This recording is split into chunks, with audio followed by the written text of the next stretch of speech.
Opening, Minato became my brother. This video is purely for entertainment and does not infringe on copyrights or laws. The rights to the novel and image belong to the original author. We do not claim ownership. Don't like waiting and want to listen to this fanfic in full now? Subscribe to our Patreon, where you'll find the best fanfics. Chapter 26, Accidents Before the Dinner. As the night passed, the lights in the Hokage building lit up from evening to morning until the sun climbed over the hill. Sarutobi woke up groggily and smelled a sour odor. Danzo. Bah. Bah. Bah. He moved Danzo's stinky feet away from his face with some disgust. He had a severe headache at this time after sleeping on the ground for a whole night. No one dared to mess with him while they were drunk. Now the Anbu are becoming more and more timid. He got up from the ground in a daze, rubbed his aching temple, and glanced at the people who were sleeping on the ground in an unpresentable manner. Jiraiya and Tsunade shouldn't be put together. These two drunkards, it's a killer. Sarutobi thought of Tsunade and Jiraiya forcing Orochimaru to dance, pinching Danzo's nose, and forcing him to drink. He's still shouting that the old guy is a real noob. Can't think. Shivered ahem. Well, I'm not shivering. I really have a cold. I give up. Who understands? I'm an old man. I came to comfort the new generation of Konoha with good intentions, but I ended up sleeping on the rooftop for a night. Without a quilt to cover myself, however, even though he thought so, Sarutobi heroes and looked at the little guys sleeping in the middle, snuggling up to each other for warmth.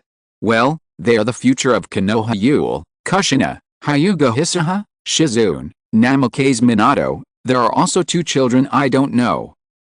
Yes, yesterday Jiraiya called his team over as well, saying that he wanted to take the opportunity to cultivate the bonds between the children anyway. It's just a matter of adding a few more pairs of bowls and chopsticks, but it makes the atmosphere more lively. It's just that I'm old and can't stand this kind of hard work.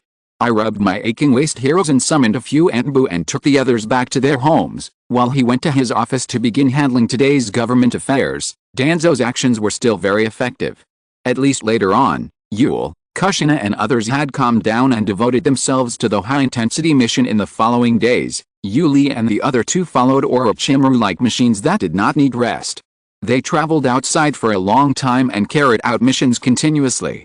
The blood on their hands became brighter and brighter. Blood and fire are always the things that can make a person grow the most. Perhaps it is the three of them, whether it is Yuli, Kushina, and Jiu, who have all grown a lot on the continuous missions today. Kushina is able to open the three tails and tear off the seal that sealed the space, allowing the nine tails to create a clone to see the outside world. Oh, now he should be called Kurama. Yes, on the day when Kushina successfully opened the three tails, the man and the beast successfully opened their hearts and established a deep friendship. Since then, Kushina has had a soft and cute orange-red nine-tailed fox in her arms. At first, Sarutobi was so scared that he almost resorted to violence. Only Hyuga Hisaha, as a member of the branch family, has the slowest improvement in strength, and she cannot get many things from the family. Even if Orochimaru goes to the Hyuga family, the Hyuga elders will refuse Orochimaru on the grounds of Hyuga family affairs. Helplessly, Orochimaru asked Kyuhei if he was willing to change direction so that he could create a suitable path for him to progress. As a result, the conflict between Hinata Hisaha and the Hyuga family became increasingly serious. But the caged bird on her forehead always reminded her that she was just a member of a branch family who could be slaughtered at will. A year passed quickly. It was March, a time of spring, with cherry blossoms dancing on the street and a faint fragrance in the air. After a year of training, they shed their immaturity in blood and fire and became true ninjas. Escort, kill, gather intelligence. However, it was also through this that the relationship between them became closer.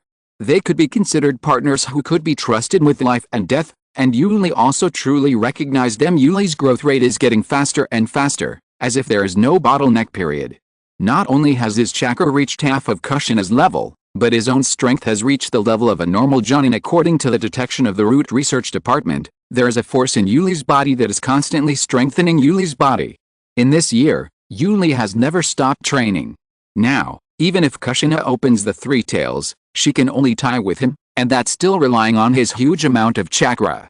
One day, Orochimaru gave everyone a short vacation because he had made progress in his research and could not get away after completing today's training mission. Yuli prepared to go find Kushina, Tsunade and the others to eat barbecue. It's a bit difficult to let Tsunade treat us. He held his chin with a thoughtful look in his eyes. Although he had never lacked money to spend, The joy of getting something for free was not something that most people could understand. I grinned and thought, who cares? I kept my wallet on me. If I really didn't cheat them, I couldn't keep them there to pay off the debt. That would be too embarrassing. Thinking of Tsunade's huge fist, I can't bear it. Thinking of something, Yuli shuddered, said hello to Shanzi Hongfeng, who was leading the new generation of the route not far away, and left the route. Kushina, come out. Let's go. Let's eat barbecue. In the Hyuga clan's land, there was a somewhat dilapidated house that looked deserted. This is Hinata Hisaho's home. Jiu. Come out. Let's go. Let's eat barbecue. The two shadow clones went to call Kushina and Hinata Hisaho respectively, while Yuli himself ran to the largest game hall in Konoha.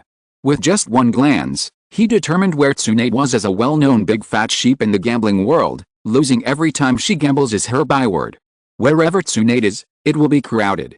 Yuli only needs to determine where the most people are to find Tsunade. Casting an illusion, the surrounding civilians spontaneously dispersed to both sides. Hey, Yule, it seems that there is a rule in the ninja code that prohibits the use of ninjutsu on civilians casually. Tsunade, who had just lost money and was looking unhappy, saw Yuli coming over and seemed to have found an outlet. She started to lecture him. This was her brother, so it was only natural for her to lecture him. Moon.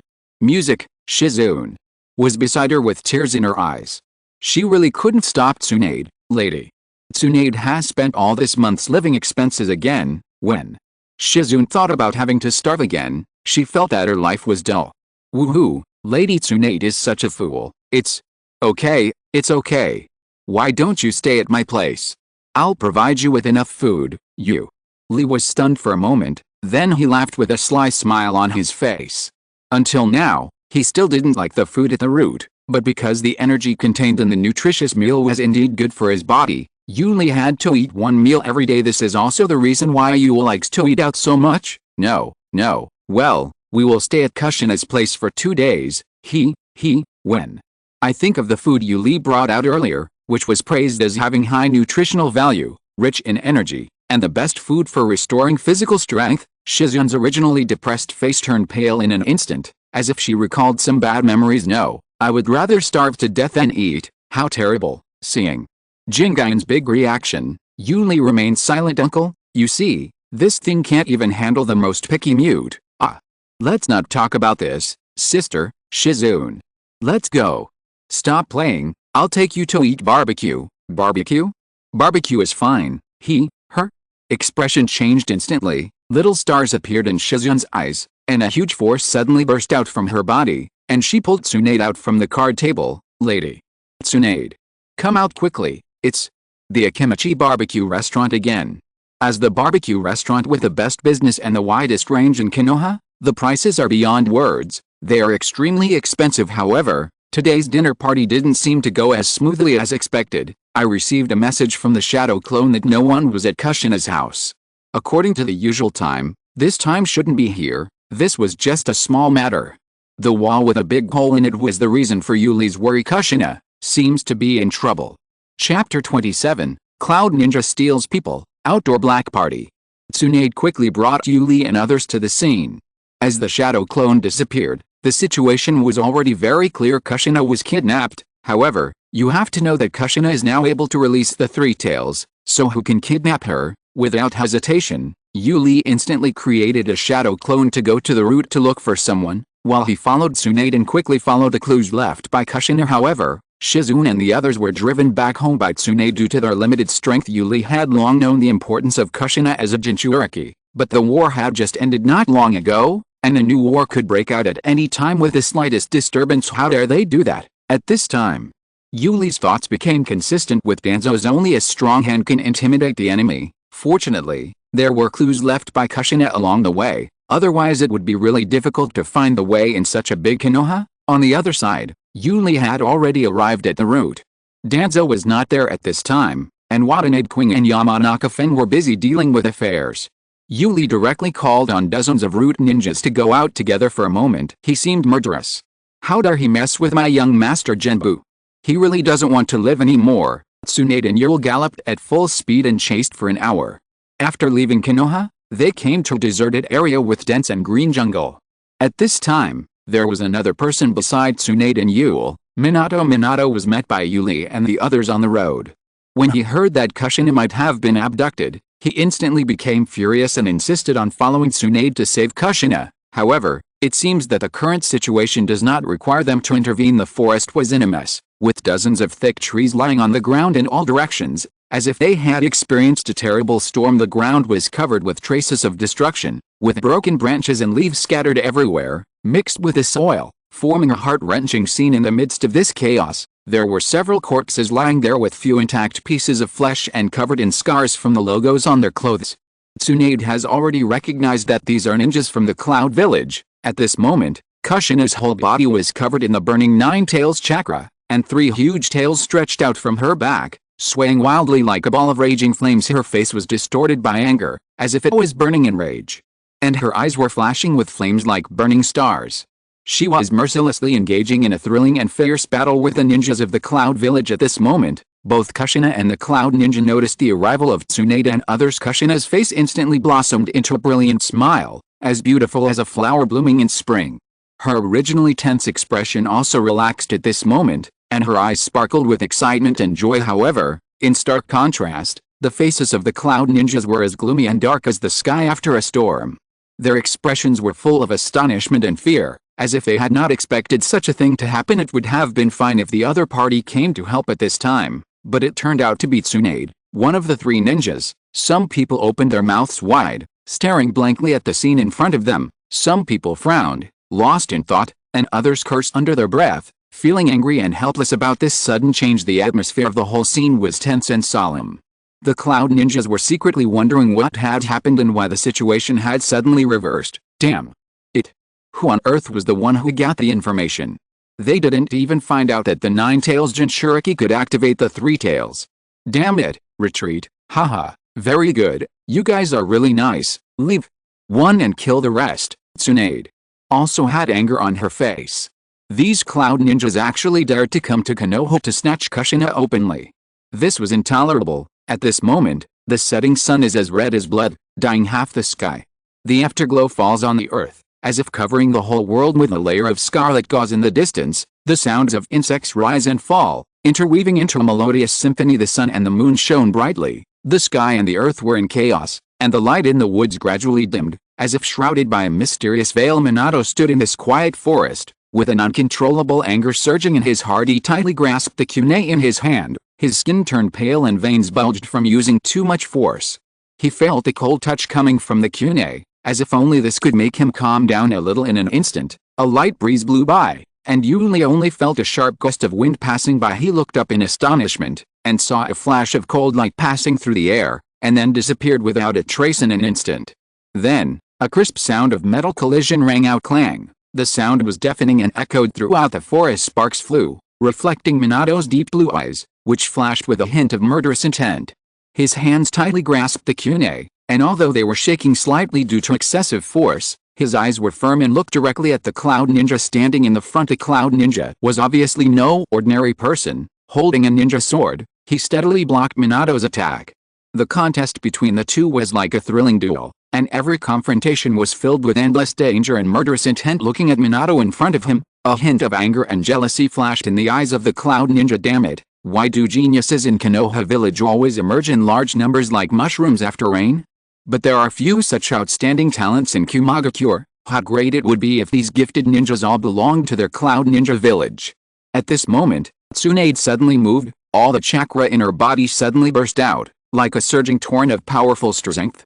Then, she used all her strength to kick her legs, and the ground beneath her feet instantly sank, forming a deep footprint. With a huge impact, Tsunade appeared in front of a ninja as fast as lightning. Her eyes were full of anger and cruelty. With terrifying power gathered in her hands, she threw a punch without warning, hitting the Cloud Ninja with unparalleled force. There was a loud bang, so deafening that it seemed as if the whole forest was shaking. The Cloud Ninja was knocked back dozens of meters by the blow, crashing into several thick trees along the way. His body drew an arc in the air and then fell heavily to the ground. When the others looked over there, they saw that the Cloud Ninja was no longer alive. With all signs of life gone, his chest was dented, with the remaining ribs protruding outward through the flesh and blood. Blood flowed out from the wound continuously, dyeing the surrounding land red. This bloody scene makes people feel terrified. How could Yule and Minato be willing to fall behind? I saw Yule gathering chakra, water style, water cut. Then, he quickly drew out the Tang sword from his waist, and in an instant, a light blue wave of water suddenly emerged. This wave of water was like a surging torrent, flowing at a very fast speed, showing amazing cutting power. With a flick of his hand, the kunai held tightly in the Cloud Ninja's hand was instantly cut into two pieces. However, Yuli did not stop. He changed his moves, turned the handle of the knife horizontally, and the extremely sharp blade slashed directly towards the Yu Ninja's neck. In the blink of an eye, the blade that slashed across had not yet touched the Cloud Ninja's neck, but the ripples of water wrapped around the blade had easily cut through the Cloud Ninja's skin. The Tang sword was swung downwards, and Yuli's eyes were filled with a bone-chilling cold like Kushina is her partner. This group of extremely hateful Cloud Ninjas actually used such despicable means to try to snatch her away. How could Yuli not be furious? With a wave of his hand and a drop of his sword, the Cloud Ninja's head flew up and blood splattered everywhere. Suddenly, Yunren felt that everything in front of him went dark, and there seemed to be a shadow floating in the air in front of him. Grandma, Grandma, why are you here? Immediately, the whole person fell into endless dizziness. He felt like he was flying in the air, but at this moment, the Cloud Ninja was surprised to find that in his place, a headless body was falling weakly to the ground. That figure looks so familiar. Am I already dead? The Cloud Ninja's consciousness gradually became blurred, and this terrible thought continued to echo in his mind. After killing the enemy, Yuli looked around with a cold look in his eyes, holding the blood-stained long sword. Suddenly, he noticed that Tsunade had stopped attacking and was standing quietly, her eyes fixed on him. Minato and Kushina. Sister, are you trying to use this opportunity to train us? Lee thought to himself. In an instant, he understood Tsunade's intention, and the corners of his mouth couldn't help but rise slightly, outlining a faint smile. In that case, let's compete with each other. Let's see who can kill more enemies. As his mind moved, the ripples on the blade gradually disappeared. Immediately afterwards, dazzling blue lights suddenly burst out, as dazzling as the shining stars in the night sky. Yuli is an all-attribute ninja who has the talent to master ninjutsu of various attributes. Not only that, no matter what kind of ninjutsu he performs, its power is extremely strong. Because of this unique ability, he can always skillfully combine the power of different attributes and transform it into the form he is best at. At this moment, he tightly grasped the Tang sword in his hand, and the handle of the sword flashed with lightning.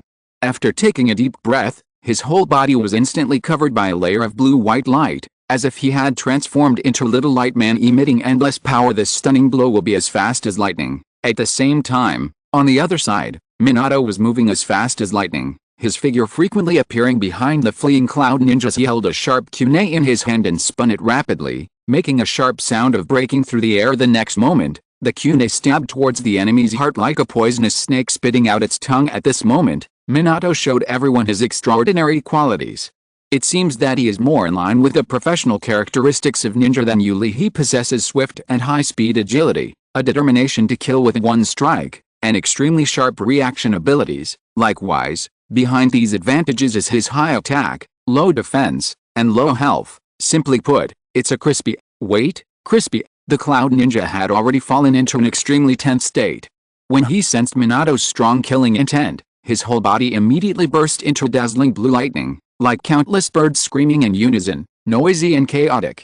A trace of lightning continuously invaded every cell in his body, stimulating the body's potential vitality. This technique, which transforms chakra properties into lightning to stimulate rapid cell division and thus increase body activity, is one of the most proficient ninjutsu of the Hidden Cloud Village. Since the Hidden Cloud Village is built among mountains, it is located halfway up the mountain, where the peaks are towering into the clouds. If you're listening to this novel on a channel other than Fanfic World, it means they downloaded and uploaded it without effort. We cordially invite you to visit our channel, Mundo Fanfic Novelis. There you'll find the original version of this story, and you can explore many other novels of various genres. We're waiting for you to immerse yourself in a world of incredible novels. Chapter 28. The war breaks out again. Hiruzen. I've said it before. Those damn bastards in the Hidden Cloud Village are just shameless bastards. You can't show them mercy. Look, now they dare to send people to the village to snatch the Jinchuuriki. Will they dare to assassinate the Hokage tomorrow? Arrive. Before anyone arrives, everyone in Yule only heard the voice but did not see the person, but the words full of majesty and anger exploded in everyone's ears like thunder. Are you really going to give in like this? Give in again and again, and let others see us Konoha as old and weak, and bullied? Each of you is greedy and wants to tear a piece of flesh from us. At this moment, Danzo was furious. He glared with his eyes wide open and questioned everyone present with an angry face. His voice was like a roar, filled with uncontrollable resentment and unwillingness. Don't you feel any emotion in your heart? Do you want to see the people in the village gradually lose their fighting spirit in this endless compromise, wipe out their once burning passion, and forget the true meaning of the will of fire? Danzo's question was like a sharp sword, piercing people's hearts. Since the Hidden Cloud Village longs for war, then let's grant them war.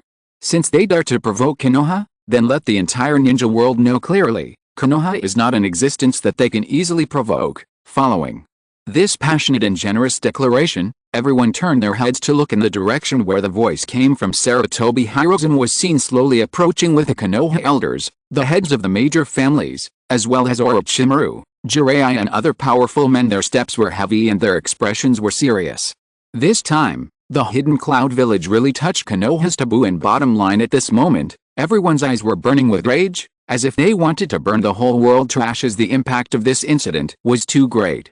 For Konoha, it was simply an undisguised provocation and declaration of war from the Cloud Ninja Village. If Konoha does not respond to this, other villages will definitely think that Konoha has declined and is unable to fight back. In this way, the matter will be infinitely magnified.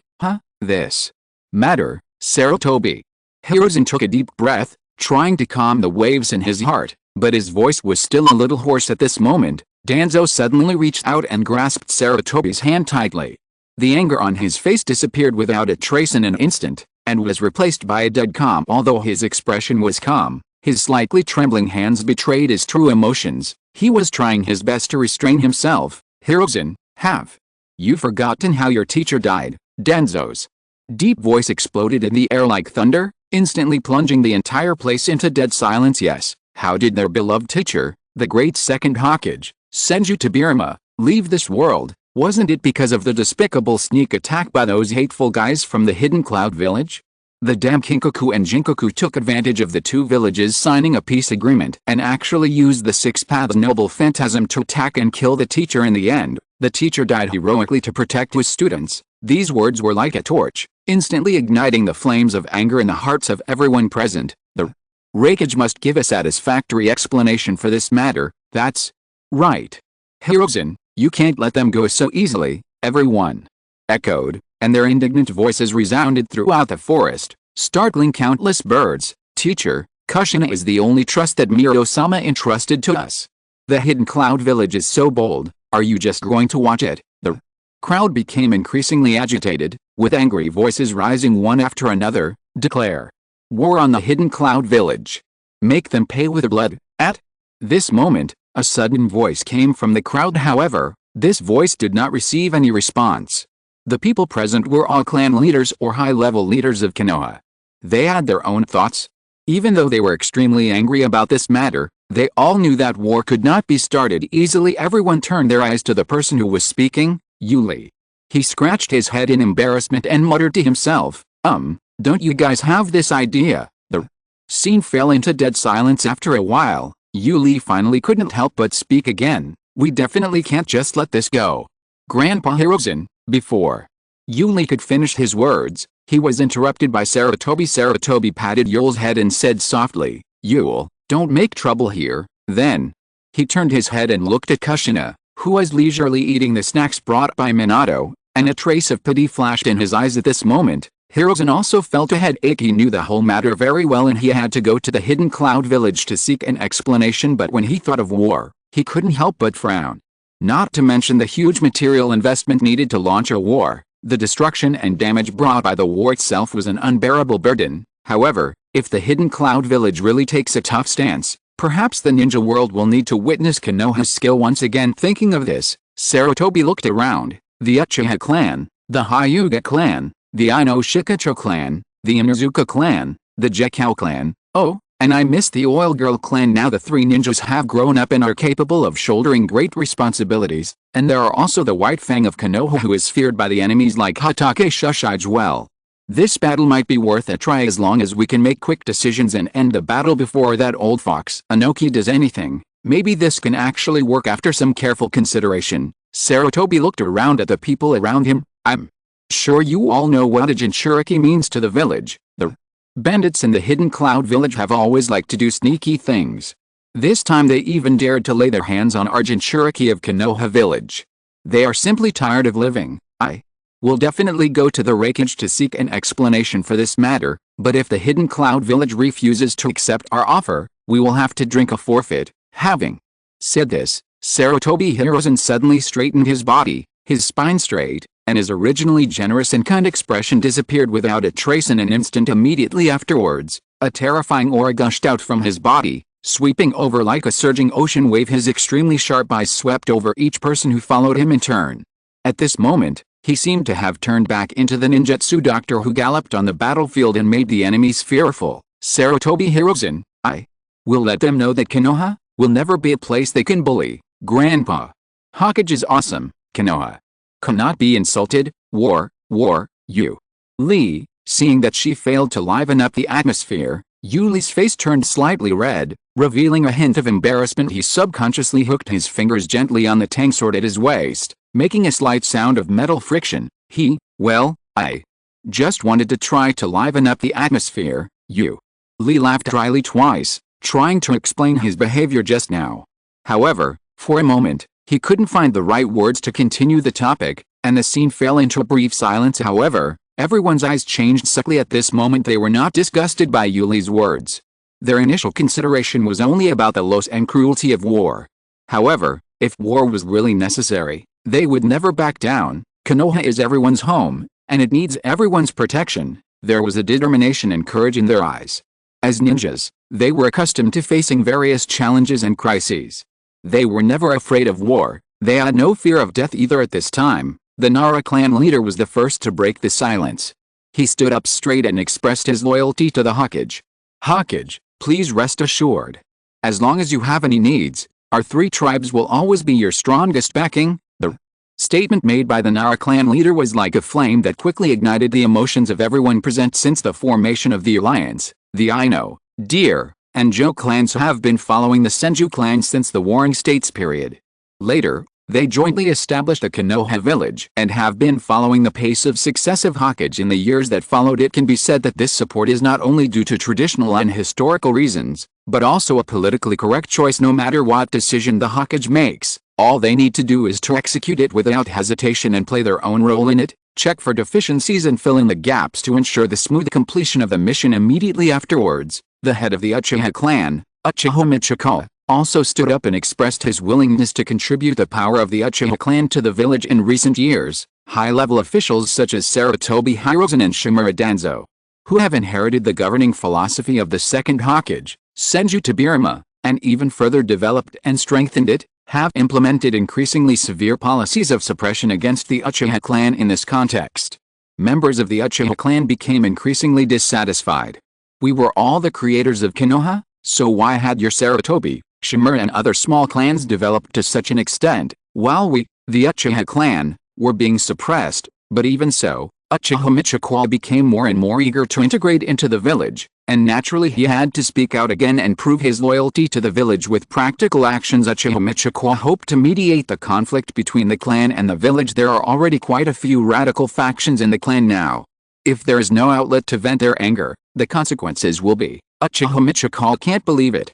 Uchiha is no longer the Uchiha that could compete with the Senju clan. However, it seems that the Senju clan is even more miserable. Well, that has nothing to do with me, Uchiha, I deserve it. In any case, this action of the Hidden Cloud village completely angered Konoha. When Sarutobi Hiruzen sent someone to bring the captured Kumagakure ninjas and their bodies back to the village, the next day, a letter of condemnation filled with anger and rebuke arrived at the Kumagakure as fast as a galloping arrow. At this moment, the Konoha village, which had been dormant on the earth like a sleeping beast, gradually woke up. Various war supplies were quickly mobilized, and each ninja clan began to carefully check the number of their own personnel, and made full preparations to go to the front line and join the battle at any time. Sarutobi Hiruzen stood quietly in the Hokage's office, his eyes looking through the window at the quiet and peaceful village in front of him. He murmured to himself, with a little confusion in his eyes, Danzo, do you think I was wrong? Maybe I really can't be so cowardly anymore.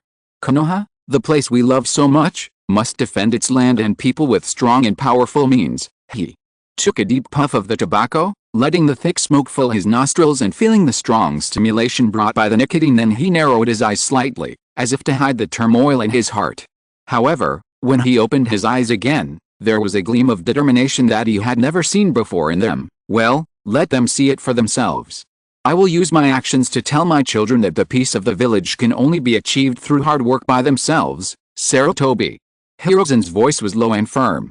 Perhaps he should make some changes. At this moment, inside the Raikage building in the distant Cloud Ninja village, a thrilling debate was in full swing. Standing in front of the Raikage's desk, an old man with dark skin, long light yellow hair and a long beard, extraordinary strength, a lightning-shaped scar on his chest, and a tattoo of the word thunder on his right shoulder, was slamming the table angrily, not hiding his inner anger. He didn't care about Konoha's declaration of war, and was even full of disdain, because in his mind, it was always the hidden Cloud village that challenged other villages. When would it be the turn of others to declare war on them? Tute, who was standing aside, seemed helpless. He silently watched the table being broken again, sighing inwardly, Lord Raikage, this is the third table you have broken this month. According to regulations, these expenses need to be deducted from your salary. After saying that, he picked up a pen and wrote it down in a notebook, then called a few guards to come, drag the damaged table out of the room, and replace it with a brand new one. AI, we are not in the right in this matter. If we don't respond and just declare war, I'm worried that our international reputation will decline again. Before Tute finished speaking, he noticed that AI Zheng, who was originally furious, was looking at him with a strange look. What's wrong? Is there something on my face? Before Tute could come to his senses, AI beside him suddenly burst into laughter, and his laughter was full of wildness and recklessness. Ha ha ha, Dode, you actually said something like that. When has my hidden Cloud village ever cared about its so-called international reputation? There was no trace of shame on AI's face, but instead it was filled with pride, and pride in the hidden Cloud village. Strength is paramount, and if the village lacks something, they just go and rob it. From the rise of the village to the present day, do you really think that the six paths noble phantasms have been in your hands from the very beginning? How is that possible? It's just that the hidden Cloud village is powerful enough that they were able to snatch it from others this way. It's yours. The concept of strength makes you the boss is fully reflected here. As for morality, what the hell is that? Can it make people grow muscles? Being stared at so strangely by the Raikage, Dode suddenly felt uncomfortable, and his weathered face instantly turned red, as if blood could drip out. However, the conditions proposed by the Hokage are really too harsh. They actually want us to pay a full 1 billion taels in compensation. This is simply naked extortion and unreasonable, Dode complained indignantly and quickly changed the subject. After all, when it came to bandits, it seemed that no village could be compared to their hidden Cloud village. But changing the subject, Tute's eyes revealed a trace of worry. After so many years of recuperation, Konoha should have gradually recovered from its previous trauma. Judging from the current strength of our Cloud village, if we fight them alone, I'm afraid it will be a bit beyond our ability. Although the hidden Cloud village has always wanted to seize the title of the leader of the 5 villages, it must be said that Konoha's war potential is indeed the strongest among the several villages. It is indeed difficult for a single village to compete with Konoha. This is not to boost others' morale, but the fact before them. Even people as strong as they are have to face it. Humph, what's there to be afraid of? The Raikage slammed the table and stood up, his eyes gleaming with determination and confidence. How about this? You write a letter to the Sand village right away. Those guys who hang out with Sand all day have been eyeing Konoha for a long time. Tell them that we have decided to work together, and when the time is right, we will send troops to attack Konoha together, and I am willing to share the spoils with them. Well, this is worth discussing, but if we can get the people from the Land Kingdom and the Water Kingdom involved, this matter should be more secure. Tute nodded in agreement, and while agreeing with AI's idea, he also kept checking for omissions and filing in the gaps. War is never launched on a whim. War materials, combatants, logistics, there are so many things involved in a complete war. While the two were discussing countermeasures enthusiastically, in Konoha, Yuli was teasing the child with great interest. Even though the war was about to begin, he could still maintain a calm attitude before the real moment now, as the atmosphere in Konoha gradually became tense. The originally peaceful and tranquil village was now filled with many hurried figures. Chapter 29, Little White Hair in Childhood. People who love gourmet food are always good at discovering gourmet food. After a kimchi barbecue, Yule made another surprising discovery in Konoha, a ramen restaurant with amazing taste. Ichiraku Ramen. The owner of the ramen shop is called Ichiraku. He is a very gentle person who smiles whenever he sees the diners. I still remember that when Yule went there for the first time, he told Yule about it when they were chatting casually. My biggest hobby in life is making ramen, and my dream in this life is to make everyone who eats my ramen like it. That day, Yule recommended this restaurant to Shuman and his group. They sat in the restaurant, ordered food from Yule and started chatting. After a while, two people, one big and one small, suddenly walked into the noodle shop. As soon as the adult entered the store, he shouted to Ichiraku, "Boss, 2 bowls of tonkatsu ramen. 1 bowl in a small portion." "Okay." Ichiraku looked up at the newcomer and responded enthusiastically, a smile on his face. Hearing this voice, Yule couldn't help but look up, with a hint of surprise in his eyes.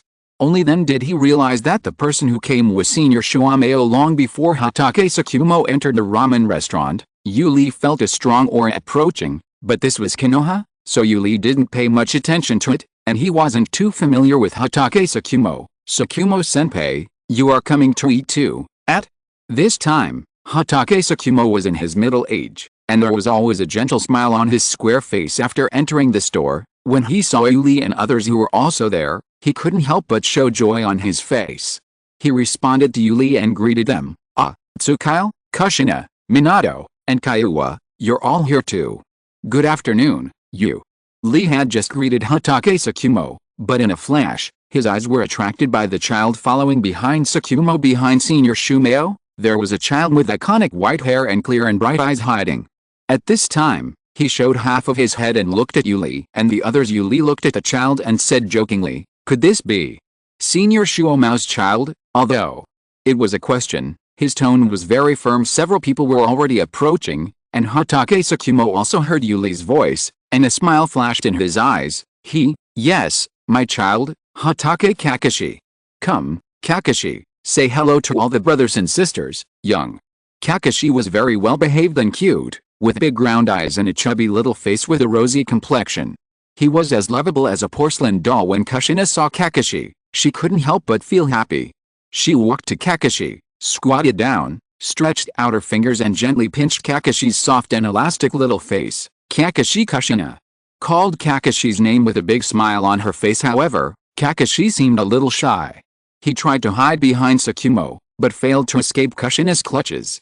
Not only that, Hatake Tsukumo also pushed Kakashi, who was hiding behind him, towards Kushina. At this time, Shuman, who was originally standing next to Yule, also ran over curiously to join in the fun. "Kushina, Kakashi is so cute." Minato's eyes were full of smiles as he looked at Kakashi and then at Kushina. Yes, Kushina nodded excitedly in agreement. Poor Kakashi was unable to fight back at this moment. His little face was kneaded by Kushina and Minato in turn, sometimes flattened and sometimes rounded. He looked at his father helplessly, his eyes full of requests for help. "Father-san, save me." Unfortunately, Hatake Tsukumo was talking to Yule at the time and didn't notice his son's predicament at all. As the successor of the root carefully cultivated by Danzo, Yule may know more information than Tsukumo. Although he usually does not reveal too much, Tsukumo knows that as a direct descendant of the Hokage lineage, Yule will definitely not be unaware of the movements of the upper echelons of Konoha. The last time I had dinner with Tsunade and Orochimaru, I inadvertently said that Yule's strength has reached the level of Jonin. You know, Yule is only 11 years old now. If he wants, he can become the youngest Jonin in Konoha at any time. The future life is terrible. Father Kakashi, sister will take you out to play. Okay, no don't. Kakashi, you're even cuter like this. You're so annoying. Minato, am I annoying? How could that be? Our Kushina is the most well-behaved person in the world. Ugh. The three of them were chatting at this time. Suddenly, hearing these words, Yule looked at the two people in front of him who were showing their affection madly with helplessness on his face. I couldn't help but sigh in my heart. What is going on?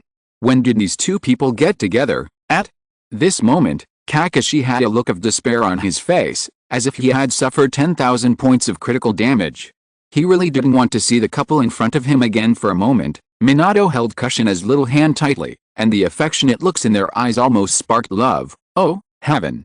Oh, earth, is it really okay for you two to openly show off your affection in front of a little kid like me? Wait, something is wrong. You guys are still kids, okay? I'm going to tell the teacher.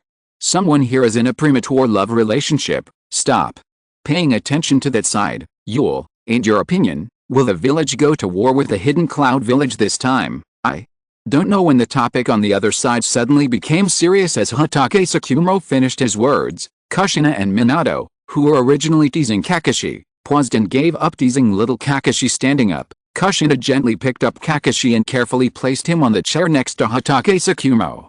Then, she and Minato walked over to Kyuho and sat down. Well, I'm sorry, everyone. I suddenly remembered that the fire on the stove in the back is not yet on, so you may have to wait a little longer for your ramen. I'm so sorry. After hearing what Yuli was talking about, Boss Yuli naturally put on an apologetic smile on his face. He said something to Yuli and the others, then made an excuse and left for the kitchen. Before entering the kitchen, Yul pulled the curtain at the door to create a relatively private conversation environment for the remaining people. There were not many people eating at this time, and there were no other customers in the store, so Yul was very happy to provide such privacy protection measures for the guests. Looking at Yuli's back as he hurriedly walked into the kitchen, Yuli's mouth corners slightly raised and a smile appeared. In fact, what they were talking about was not any confidential matter, but we have to admit that Boss Yul really knows how to deal with people. Well, I guess there will be a conclusion soon. In the past few days, my grandfather and teacher have told me to be ready to go to the battlefield at any time. There might really be a fight. If it does happen, we should all go. Having said that, Yuli glanced at Hatake Tsukumo with a hint of meaning in his eyes. Hatake Tsukumo, the man with the title of Konoha White Fang, his fighting power would naturally not be ignored. Grandpa and the others are still discussing this. You know, the Hidden Cloud Village has not yet given a clear response to this incident. After a short pause, Yuli turned his gaze towards Kushina beside him and found that after the other party felt his gaze, Kushina's expression also became solemn. She was one of the protagonists in this matter. Kushina is a Jinchuriki, so it goes without saying how important she is to the village. The root has received the news. 2 days ago, the Hidden Cloud Village sent teams to the Hidden Sands Village and the Hidden Rock Village. The elders analyzed that the Hidden Cloud Village might want to repeat the example of World War II and try to gather other villages to besiege Konoha. Then, Hokage-sama, I can only say this. Everyone should prepare early. The prices of some supplies will probably increase soon. After hearing this, the eyes of everyone present changed subtly, as if they saw the upcoming war. Minato, Kushina, and Hisahi all had irrepressible excitement in their eyes, but Hatake Tsukumo couldn't help but sigh deeply. Different from the thoughts of these young people. In his eyes, these young people including Yuli are just innocent children, but at this moment they have to throw themselves into the cruel and ruthless battlefield. Only those who have personally experienced the cruelty of war can truly understand the horror and despair involved. Perhaps your companion who was laughing and chatting with you the moment before might be killed by the enemy's hidden weapon in the next moment on the battlefield. Swords have no eyes. Even Tsunade's younger brother, Orochimaru's former disciple, Rope Tree. Thinking of this, Hatake Tsukumo shook his head helplessly and let out a silent sigh. After a flash of thought, he remembered that Yuli and the others were the direct descendants of the Hokage of Konoha Village, and Kushina was the Nine-Tails Jinchuriki, so their safety might be relatively more guaranteed if they can be tempered and honed through this war. It may not be a bad thing for them. He reached out and gently stroked Kakashi's hair, which immediately earned him a look of resentment from Kakashi. You didn't respond to me when I called you just now, and now you're trying to show your goodwill. I won't appreciate it. After the topic was over, the scene fell into a brief silence. As a member of the Hyuga branch family, Hyuga Hisaha, even with the support of Orochimaru and a personal visit to the Hyuga family, only got a small compromise. The Hyuga family opened up some of their family secrets to Hyuga Hisaha, but they were unwilling to open up the core ones. As the Hokage, Sarutobi Hiruzen could not intervene in this matter, otherwise it would be forcibly interfering in the internal affairs of the ninja family, which would easily cause a backlash from other ninja clans. Helplessly, for the sake of Hisahi's future development, Orochimaru began to enhance Hisahi's strength in other aspects, like the bow and arrow she now keeps by her side strengthens Hyuga Hisaha's ranged attack capabilities and unleashes the potential of her Byakugan with a powerful weapon. The Byakugan, Hinata Sakazu can observe enemies 2 kilometers away. Combined with a bow and arrow in his hand, he can kill people thousands of meters away. It is a powerful weapon on the battlefield when the enemy reaches her side after sacrificing countless lives. The gentle fist in Hinata Saho's hand will tell the enemy that an archer who can't fight in close combat is not a good ninja. Just when the atmosphere became solemn, a little fox with 9 tails suddenly appeared beside Kushina, looking towards the kitchen with shining eyes. Coincidentally, after hearing the voices in the front hall fade away, Ichiraku came out carrying 6 bowls of ramen. The ramen is ready, everyone, please enjoy. Thank you, Uncle Kushina.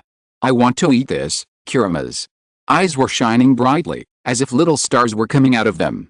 He was sniffing a bowl of delicious ramen that was brought to Kushina with an intoxicated look on his face, and then he called out to Kushina proudly, the human world is more comfortable, with so many delicious foods. Wow, what a cute little fox, this.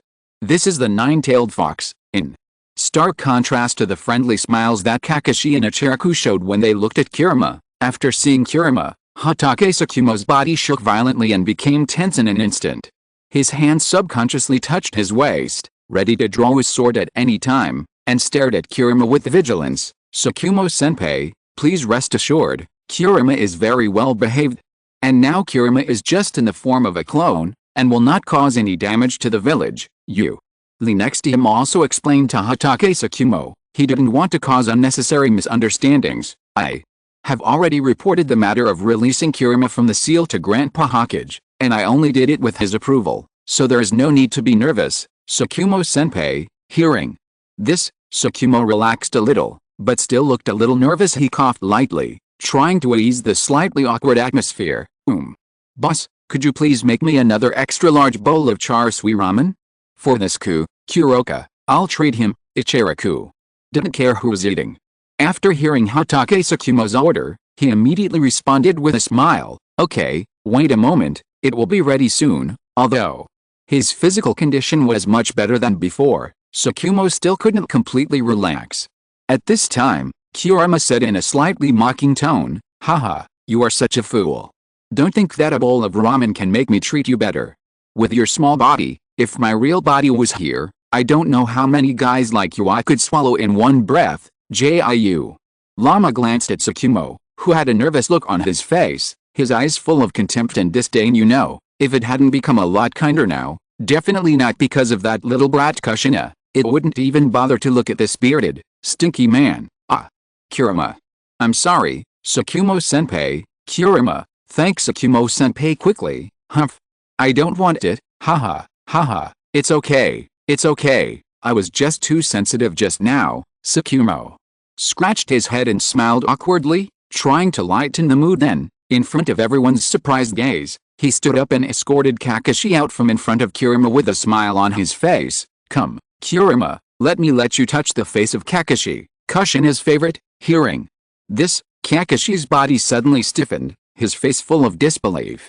He turned his head stiffly and stared at Tsukumo with wide eyes. The words in my mouth were a little stuttering. You, what did you say? Are you really my father? Kakashi's voice was trembling, and he obviously couldn't accept what was happening before his eyes at this moment. Yule, who was standing aside watching the fun, was already laughing so hard that he was bent over.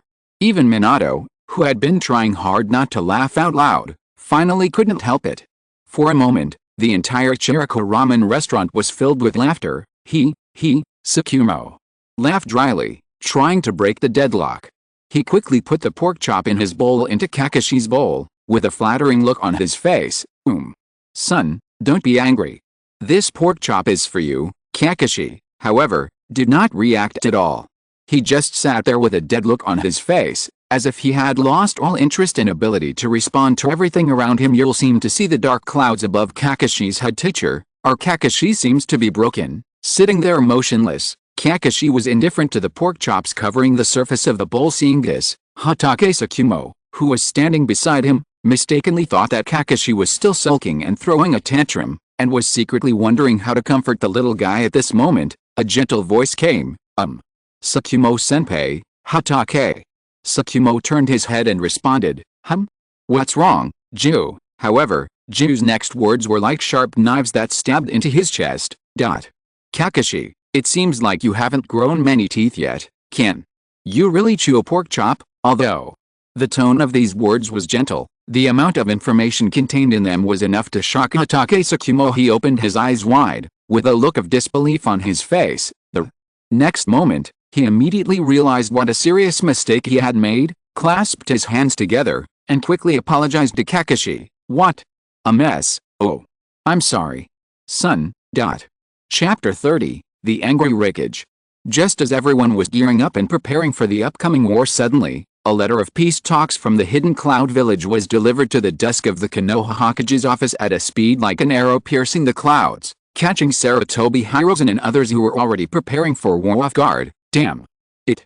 Damn it. How damned. That cunning old dog Inoki, accompanied by angry shouts. There were bursts of crackling sounds of things being smashed, which continued to come out from the Raikage's office at this moment. The Raikage guards standing outside the door were all trembling with fear, their faces tense, and they turned a deaf ear to what was happening inside the house. They didn't even dare to breathe, let alone look inside the house. They all knew very well that anyone who dared to go in at this critical moment would simply be asking for trouble, and would not stop until they angered Lord Raikage. They don't want to go to the training ground to compete with Master AI. That's called pure masochism. However, the Raikage was not the only one who was angry at the moment. AI. This is the 5th table you've broken this month. All these losses will be deducted from your salary. Dode was flipping through the notebook in his hand, recording the 5th table of this month, with a gloomy face, yelling at AI, not caring at all that AI was the Raikage of the hidden cloud village. No, you have no more wages to deduct. Obviously, compared to the angry Raikage, Dode felt more distressed about the table in front of him that was scrapped not long after being used. Damn it. It looks like I have to find a way to customize a pure iron desk so that it won't break. No matter how AI tosses it around, it's really broken. As long as it doesn't fall apart, just use it as it is. This prodigal son, doesn't he know how bad the current financial situation of the hidden cloud village is? He is actually leading the way in extravagance and waste. Look for yourself. That old bastard. No, not only him, but also those bastards. Look at what they are saying. What's the problem with the lack of money? They asked us to donate more than 1 billion worth of supplies. What's the problem with the lack of ninjas in service? They can only provide support from the sidelines. And that bastard from the hidden mist village is the most outrageous. What? Do you mean the sea route is too far? The ships that were damaged before haven't been repaired yet. Let's fight them first, and then they can build 2 ships and come. Listen, is this human language? FCK, filthy. Words kept pouring out of his mouth, and the anger in AI's heart had reached its peak.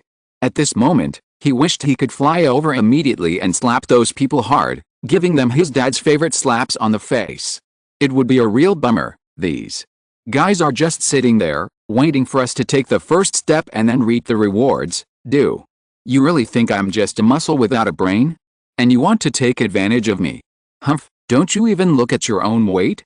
Damn it, the more I think about it, the angrier I get. Well, Dode, why don't you just send a message to Konoha, and we'll join forces to wipe out the Iwagakure village in one fell swoop, and we'll split the resources of the land of Earth in half. Although AI has an impatient and irritable personality, it does not mean that he is stupid or ignorant. In fact, he knew these things very clearly in his mind, as if they were a mirror.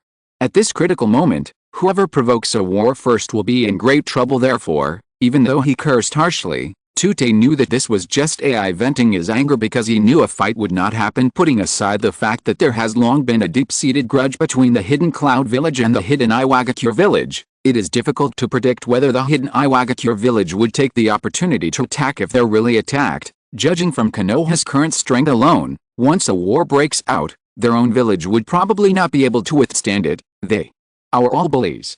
Damn it, Tute. Did it care about AI's angry words? Because he knew AI's personality and didn't need to pay attention to his angry words. At this moment, Tute was concentrating on studying the letters sent back by Tsuchikage, Kazakage and Mizukage. Why is it so messy? AI, it seems that now is not the best time for war to come. Huh? Why? In World War II, we were defeated in all 4 directions, suffering heavy losses in both manpower and resources. However, fortune and misfortune are interdependent. As the saying goes, fortune is dependent on misfortune, and misfortune is dependent on fortune. What the hell are you talking about? You're so pretentious. Speak human language, AI. Interrupted Tute, who was starting to talk about culture, with a look of dissatisfaction on his face. What? Are you bullying a rough guy like him who doesn't understand culture? What a disrespectful person. Tute was interrupted. Looking at AI, who looked dissatisfied, he scratched his head and wrote it down in the notebook with a pen. AI insulted the Raikage's assistant and had his salary deducted. It is precisely because of the war between several villages that the outside world has gained an understanding of the strength of our hidden cloud village. Although the Fire Nation was the victor last time, their victory was not easy. The share of missions we received from other countries has also increased to a certain extent. Coupled with the transfer of internal conflicts, we have been able to get out of the huge internal pressure in the village. The current vitality of each village still has room for development, and the conflicts within the village have not yet intensified to the peak state. Under such circumstances, it is too difficult to get them to take action. At this point, Tute couldn't help but sigh, looking at AI beside him, his eyes full of helplessness, his voice a little tired. AI, I'm afraid this war will be difficult to start in the short term. Then, how should Konoha respond? The old man Sarutobi is extremely determined at the moment. He insists that we pay 1 billion in compensation, otherwise he will start a war immediately. Let's try to resolve the issue through negotiation first.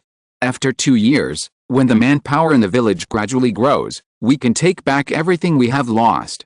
Moreover, judging from the tone of that old man Sarutobi Hirozen, war should only be Konoha's last resort. You mean to say that we should pay compensation? With his brows furrowed, the anger on AI's face had not subsided. That's right, AI, don't let the impulse of the moment blind you. There's still a long way to go. What else could Ode do but try to persuade AI?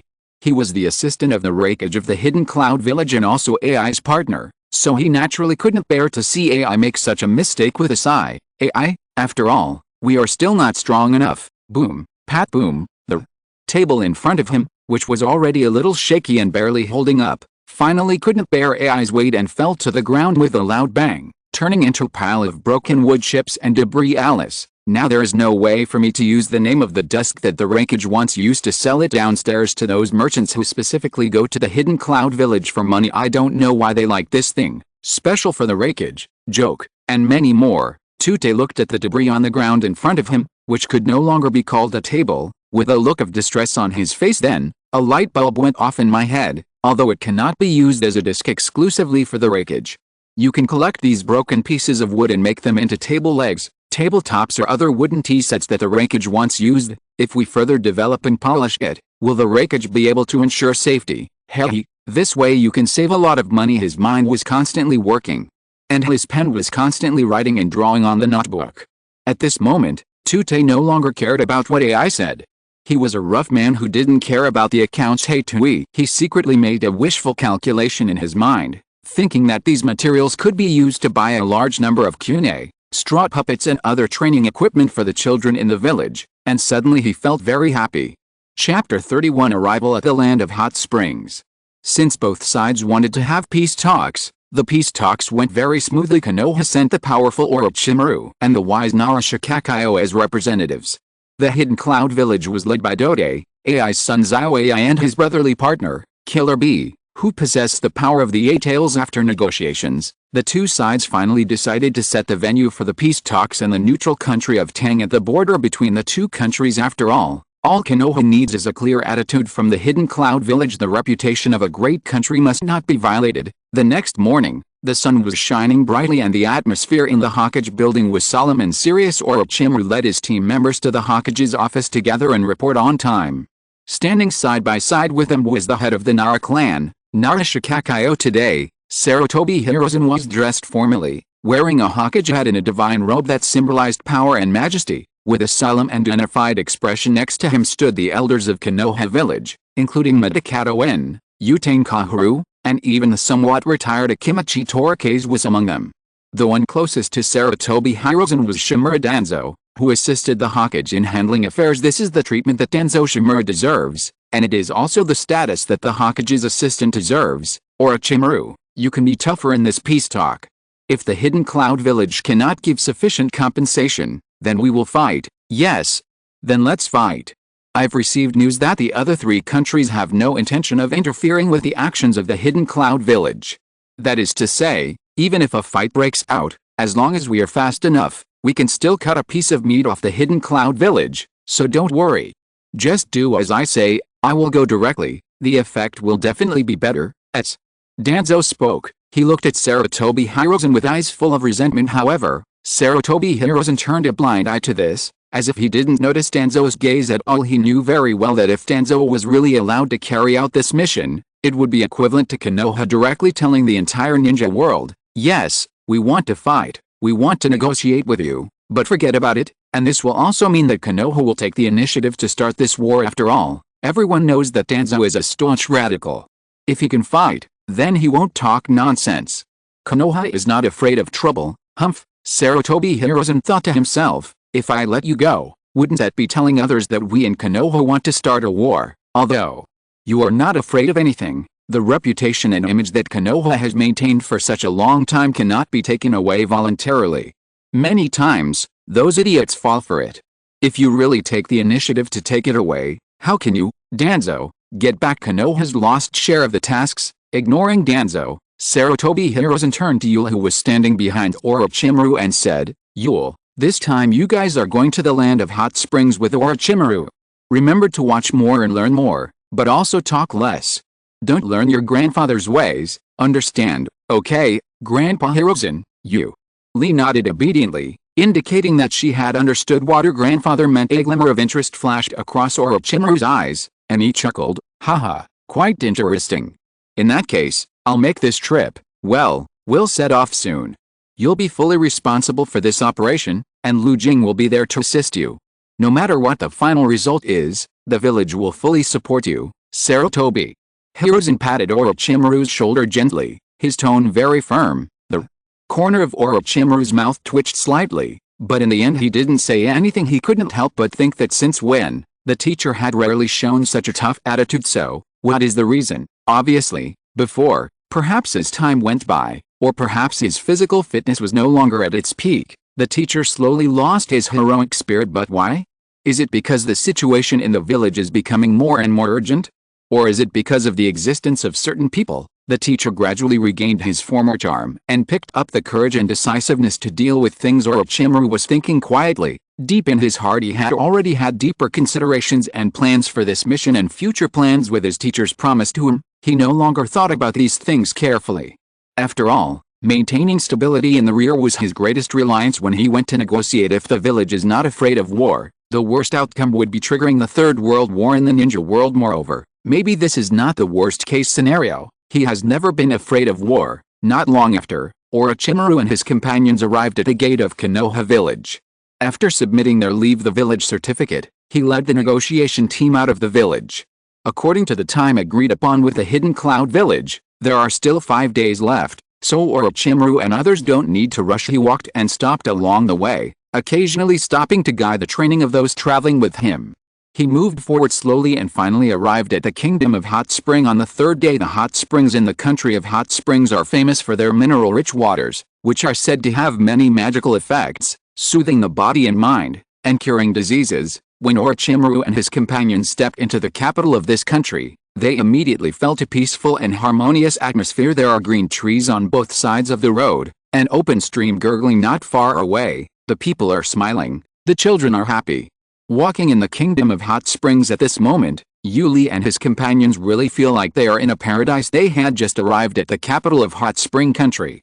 After showing their ID, they saw staff members already waiting on the side, who immediately came to entertain Orochimaru and his party. I really have no choice but to entertain you. The tiny country of Hot Spring has no connection with either the Fire Country or the Thunder Country, and is even isolated overseas. Its economy is completely dependent on the hot spring tourism industry. The local grain production is not large, and it needs to import grain from the Fire Country. Compared with the developed tourism industry, the strength of the country's army seems insignificant. If they want to fight against the 2 giant neighboring countries, it can be said that there is no chance of winning.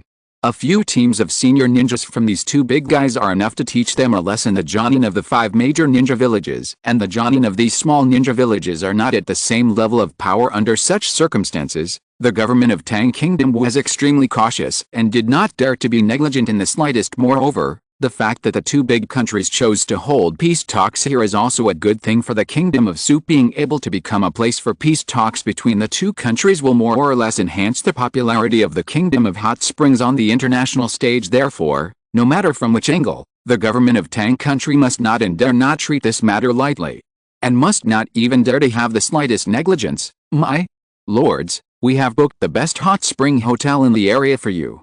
Please allow me to lead you there to place your luggage first. Well, lead the way. Orochimaru nodded slightly to show his agreement, and then followed the staff of the hot spring country in front of him towards the hot spring hotel. Yuli and the other two who followed closely behind Orochimaru and Narashikakayo had never been here before. It was only after Yuli learned to speak that he realized that the place where he first appeared was not the land of fire. Coming to this completely unfamiliar land of hot spring, the little ones naturally couldn't suppress their curiosity.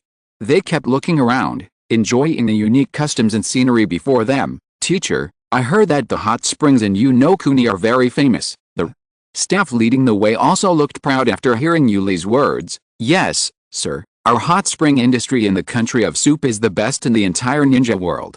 All hot springs come from natural hot springs hidden deep underground. They contain magical powers that can help people eliminate fatigue, improve physical fitness, and have amazing beauty and skin care effects. Speaking of this, the staff members all had proud looks in their eyes. This is the most outstanding part of the Kingdom of Hot Springs. They coughed lightly and continued to introduce it to everyone. Next, I will lead you to an inn with hot springs so that you can experience these wonderful springs for yourself. The Kingdom of Hot Springs always opens its doors and warmly welcomes all distinguished guests. Others hadn't expressed their opinions yet, but Kushina and Hisahi's eyes were the first to sparkle with excitement, like two lit stars: beauty and skincare.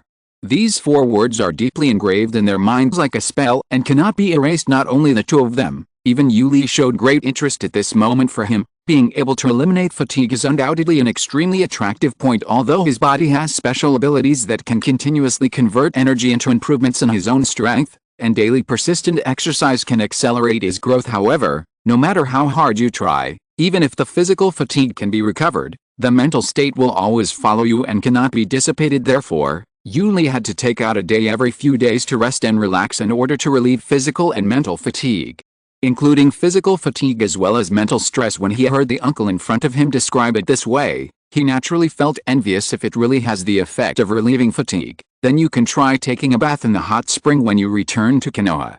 Chapter 32. Both sides face to face. Hey, isn't this Konoha's Orochimaru? Woohoo, are you interested in having a manly duel with me? Hey, feeling the gaze staring at him from a distance, Orochimaru stopped. His narrow and sharp golden pupils narrowed slightly, and he looked towards the source of the gaze at the corner of the street. Several ninjas dressed in the uniforms of the Hidden Cloud Village were strolling leisurely in the village. Although the distance from the Hidden Cloud Village to the land of Hot Springs is almost the same as the distance from the Hidden Leaf Village to the land of Hot Springs, the journey is not easy. The reason is simple. It's just that AI's good brother Kirabi has been there yo-yo check new, singing his unique rap non-stop, and occasionally saying some headache-inducing words. AI really couldn't stand this style of music. So they almost rushed here on a forced march, with the purpose of taking a good bath in the land of Hot Springs and relaxing their tense mood at AI's strong request. The people from the Hidden Cloud Village arrived at the capital of the land of Hot Springs one day earlier than Orochimaru and his companions. Also under the guidance of local official staff, they successfully checked into a hotel. According to the staff, this hotel is the best accommodation in the capital of Hot Spring Country. The number of rooms is very limited, but the number of people who have booked to stay is too large to count. According to the people from Hot Spring Country, the original reservations for these rooms were cancelled and reserved specifically for them. This can be said to have given great face to the people in the Hidden Cloud Village today. I was free and not the main negotiator. I couldn't resist Kirabi's request, so I had no choice but to take him out for a stroll, and they happened to come here as the real negotiator. Tute stayed in the hotel to rest. After all, he was the key figure in this negotiation, so he had to stay in good spirits. As early as yesterday, the latest news came from the village that Konoha will send Orochimaru, one of the three ninjas, to participate in the negotiations, and according to past practice, Narashikakayo of Konoha will definitely appear in the negotiation team. When he thought of the Nara clan's almost monstrous level of wisdom, Tsuchida felt the pressure doubled. After all, 10 billion taels of silver is not a small amount of money. If we can save some expenses, we can purchase the necessary equipment for more ninjas. From the Hidden Cloud Village. Important figures in the Hidden Cloud Village will naturally be recorded in the records of other villages, just like the two people in front of him with very different styles. Orochimaru took a quick look and knew that the person standing in front of him was the son of the third Raikage, AI, and the Eight Tails Jinchuriki Killer Bee. AI is a man of impatient temperament and hot temper, but actually he is a thoughtful person, perfectly inheriting the amazing talent of the third Raikage. Unlike his father's strong offensive and defensive abilities, he focuses more on speed and possesses the advantage of lightning speed. As for Killer Bee, he is the Eight Tails Jinchuriki of the Hidden Cloud Village and is proficient in the two-sword technique. He has a lively and cheerful personality and is even a bit talkative, and his behavior is rather strange with a gleam in his eyes. Orochimaru turned around and gestured to Nara Shikajao, then turned back and greeted AI. Among the cloud ninjas facing each other at this time, AI has the highest status. As the son of the third Raikage, he is also the first candidate for the fourth Raikage. Haha, you guys came pretty early. Orochimaru had a smile on his face, but the more Yuli looked at it, it felt fake. After all, we are still young and strong. We can't just send some kids here. It won't take us several days to walk such a short distance. Someone who doesn't know would think we are here for a picnic. As soon as they met, the situation became tense.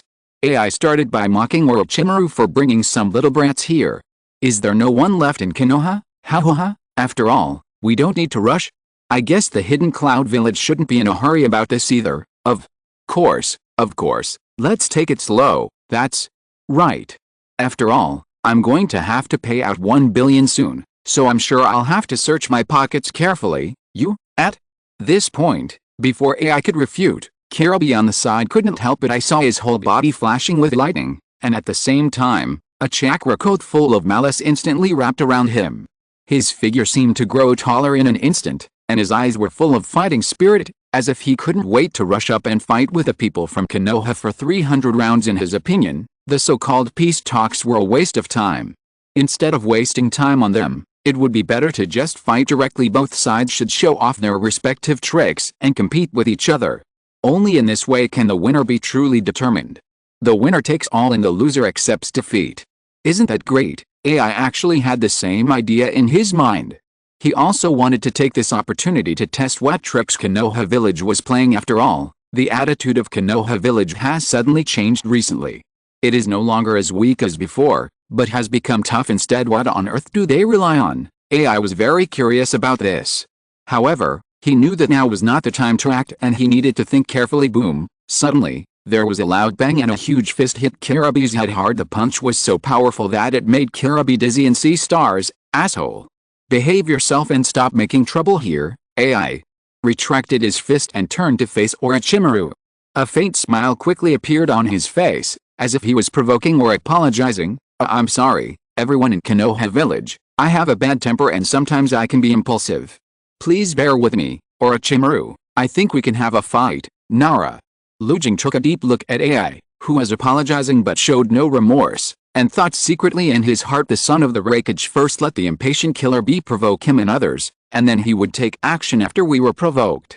In this way, he could turn the passive situation into the active one and control the rhythm of the battle. If no one in Konoha responds to this, Killer Bee will continue to be arrogant until tomorrow's negotiations, when he will suppress the momentum of himself and others. Oh, it's not that easy. Orochimaru shook his head gently, and when Naruto was about to think that one of the legendary three ninjas had no intention of making a move, Orochimaru suddenly turned around and his eyes fell on Yuli, who was lowering his head and stuffing his mouth with a hot spring Oden he had just bought from a roadside shop. Seeing this scene, Orochimaru's mouth twitched slightly. Moon.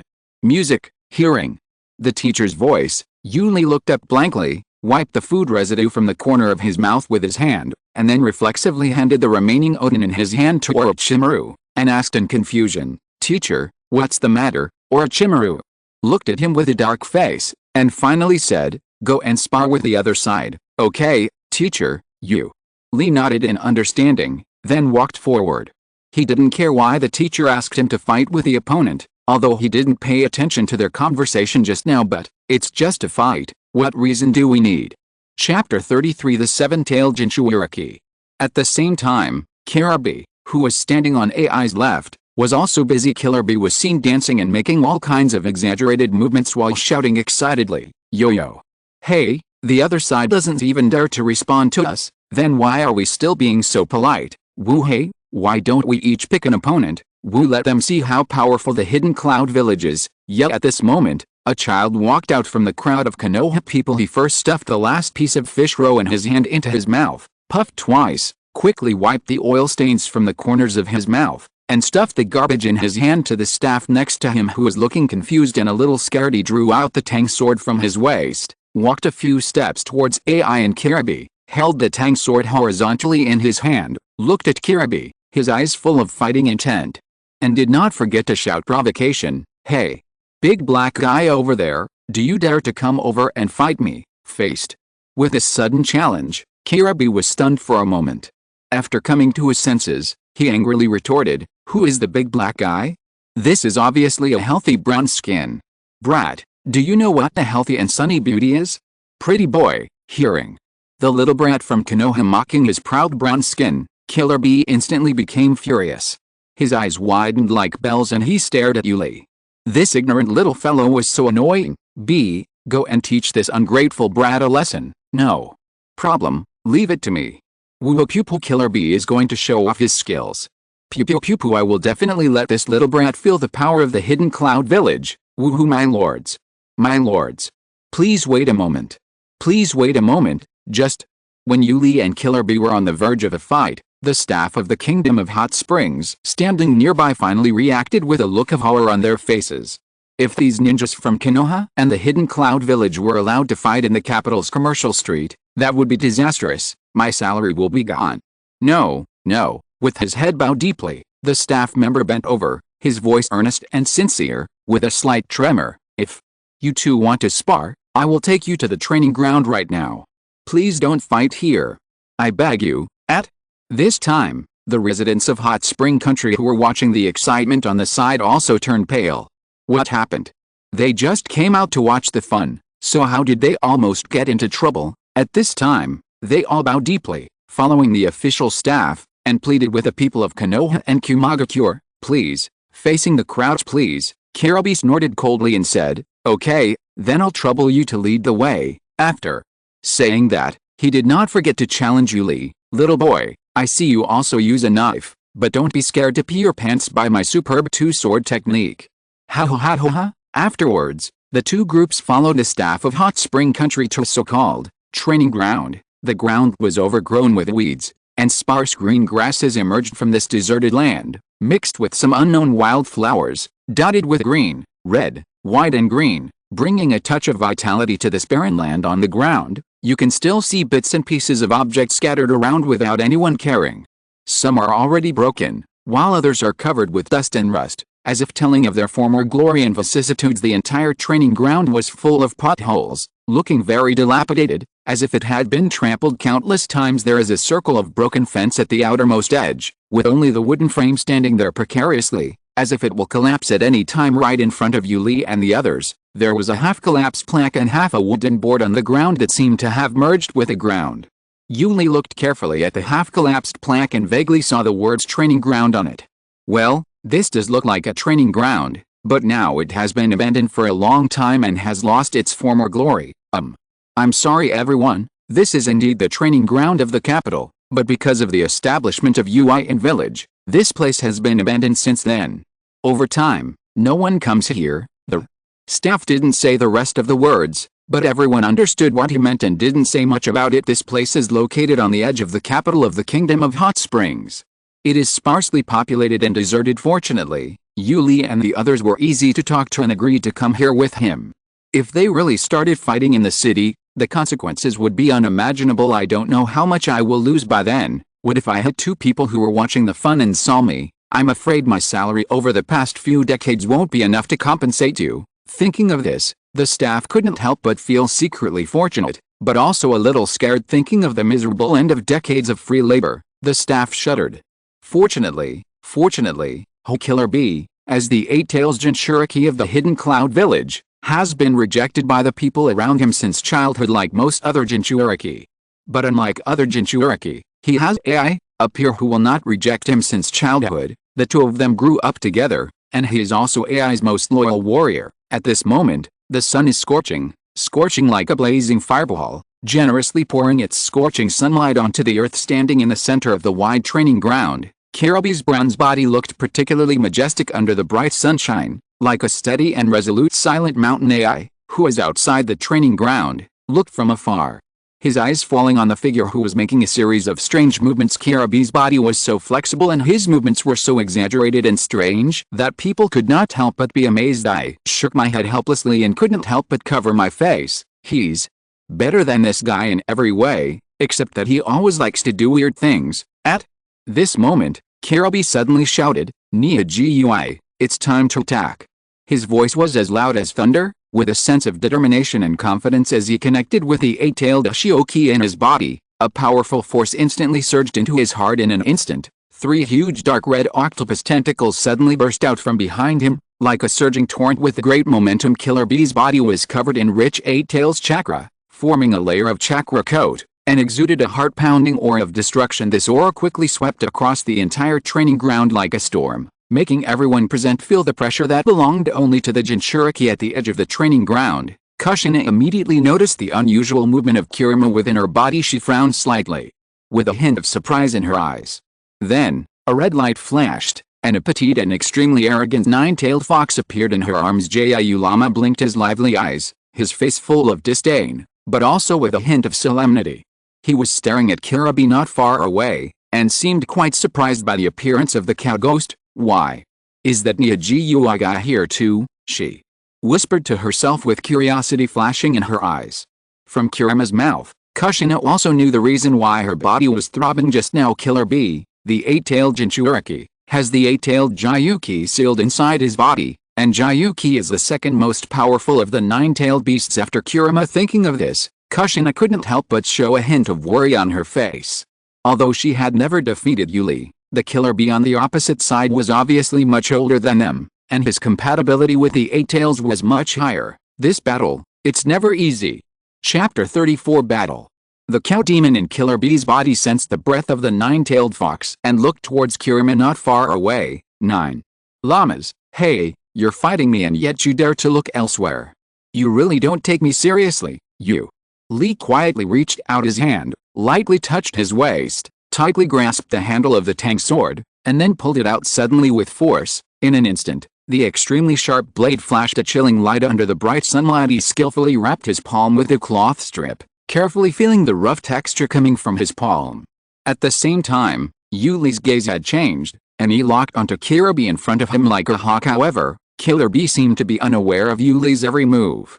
At this moment, all his attention was attracted by what Nia Gui said, and he followed the other party's gaze to look at Kushina, who was standing not far away, the legendary Jinchuuriki who controlled the most powerful nine tails among the tailed beasts. Facing this situation, Yuli couldn't help but feel helpless. But Yuli also knew that this was the attraction from the Jinchuuriki. The more critical the moment, the more he couldn't slack off.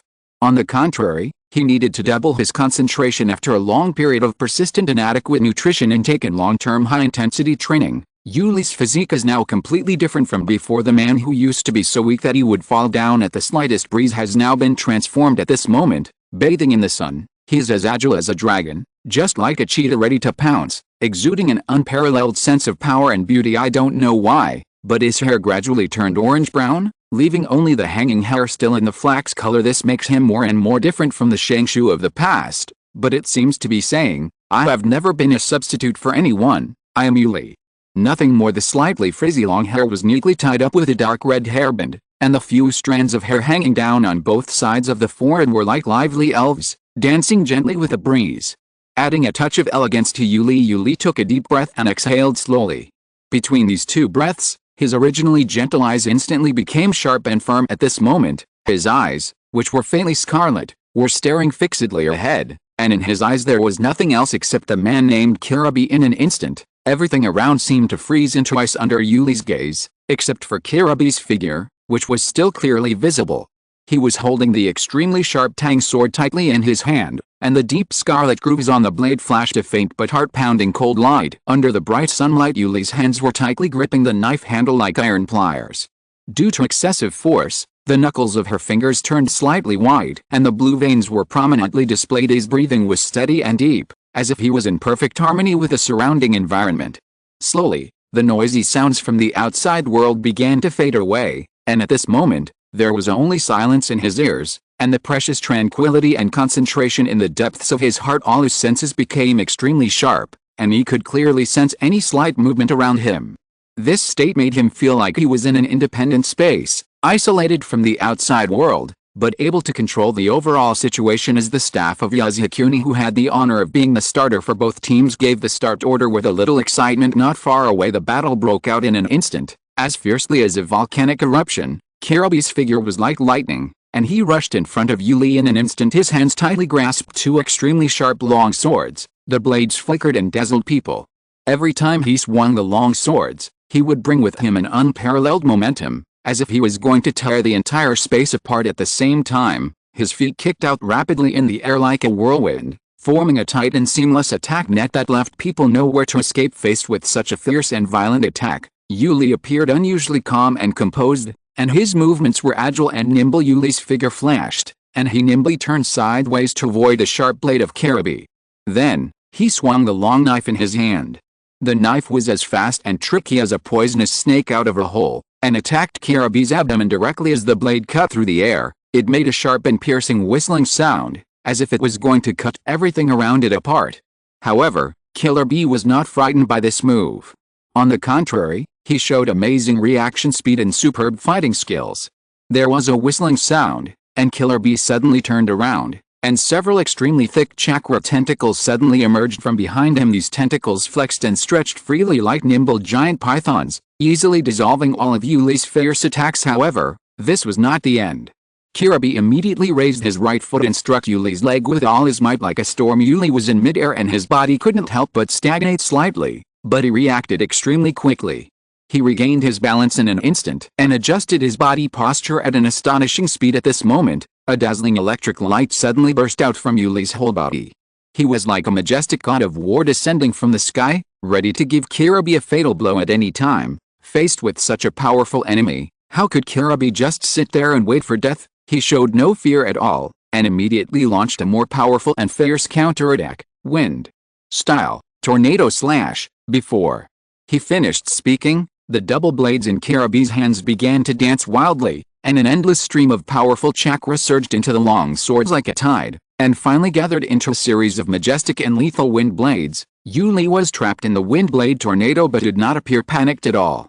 Instead, he was well prepared and responded with ease. He was surrounded by a layer of rippling air currents, and his ghostly, erratic and unpredictable figure made it difficult to capture his exact location. Yuli's figure was as agile as a ghost, and he would occasionally swing the long sword in his hand that flashed with cold light to cut off the whistling, extremely fast and powerful wind blades. One by one he used his hands and feet at the same time, and each attack was as swift and accurate as a cheetah pouncing on its prey, hitting Kirabi's vital parts hard. However, what was amazing was that Kirabi could always escape danger at the critical moment of life and death, and quickly stabilize his body. Especially the thick yet extremely flexible chakra tentacles behind him seemed to have life, constantly dancing, forming an indestructible shield, successfully blocking most of the fierce and sharp attacks. Just as this thrilling battle was reaching a climax, Yuli suddenly, with his extraordinary keen insight and fighting instincts, instantly noticed the subtle flaw in Kirabi's moves. At that moment, he displayed his most exquisite body skills without hesitation, and rushed forward like a gust of wind and rain, approaching Kirabi's body in the blink of an eye. At the same time, the extremely sharp tang sword held tightly in Yuli's hand, like lightning, cut through the night sky, and stabbed straight into Kirabi's heart with an indomitable momentum. In an instant, the icy blade drew a dazzling cold light on Kirabi's chest, which made people dazzled. This stunning blow not only made the hearts of everyone present tense, but even the personnel from both sides who were closely watching the battle at the edge of the training ground couldn't help but feel nervous. The dark blade light was like the scythe wielded by the god of death, carrying endless pressure and murderous intent, which seemed to have foreshadowed the outcome of this fierce battle. However, at this critical moment, a jaw-dropping scene took place. Kirabi launched a desperate counterattack in an astonishing manner, The corners of his mouth rose slightly, revealing a sly smile, as if he ignored Yuli's fierce attack. Then, the thick and ferocious tentacle behind him suddenly swung violently. Like a nimble dragon, easily sweeping away the fierce tang sword, this rock-hard tentacle put Yuli in a dilemma. At the same time, Kirabi opened his mouth and bit the other long knife fiercely, and used his free hand to tightly grasp Yuli's wrist, holding the knife. In an instant, Yuli felt a powerful force, like an overwhelming force, surging out from Kirabi's palm, like a surging torrent. Unstoppable, his body was like a leaf drifting in the wind, completely out of control, and he flew backwards involuntarily. If you're listening to this novel on a channel other than Fanfic World, it means they downloaded and uploaded it without effort. We cordially invite you to visit our channel, Mundo Fanfic Novelist. There you'll find the original version of this story, and you can explore many other novels of various genres. We're waiting for you to immerse yourself in a world of incredible novels. Chapter 35, Thunder Dragon, Kirabi and number 039, S Recognition. In mid-air, Yuli struggled desperately to steady his body, trying to break free from Kirabi's restraints, but that powerful force followed him like a shadow, constantly pestering him. However, at this moment, Kirabi's strength became more and more powerful, as if endless. His strong and sturdy arms clamped Yuli's wrist tightly like a giant steel clamp, making the latter unable to move even a little. At this critical moment, a torrent of hot energy suddenly gushed out from Yuli's body. At the critical moment of life and death, Yuli's body automatically sensed the danger and instinctively stimulated the potential energy of cells throughout the body, desperately absorbing more chakra to try to change the current situation. As the endless chakra poured out like a flood, Yuli's originally confused consciousness gradually regained clarity and sharpness. His heart beat faster and faster, and a steady stream of vitality surged to his limbs and bones.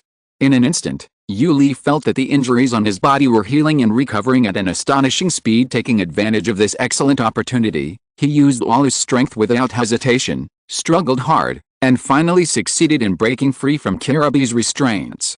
At the same time, he quickly retracted his arms, making full preparations to launch another fierce and sharp attack at any time. Unexpectedly, Kirabi seemed to have predicted it.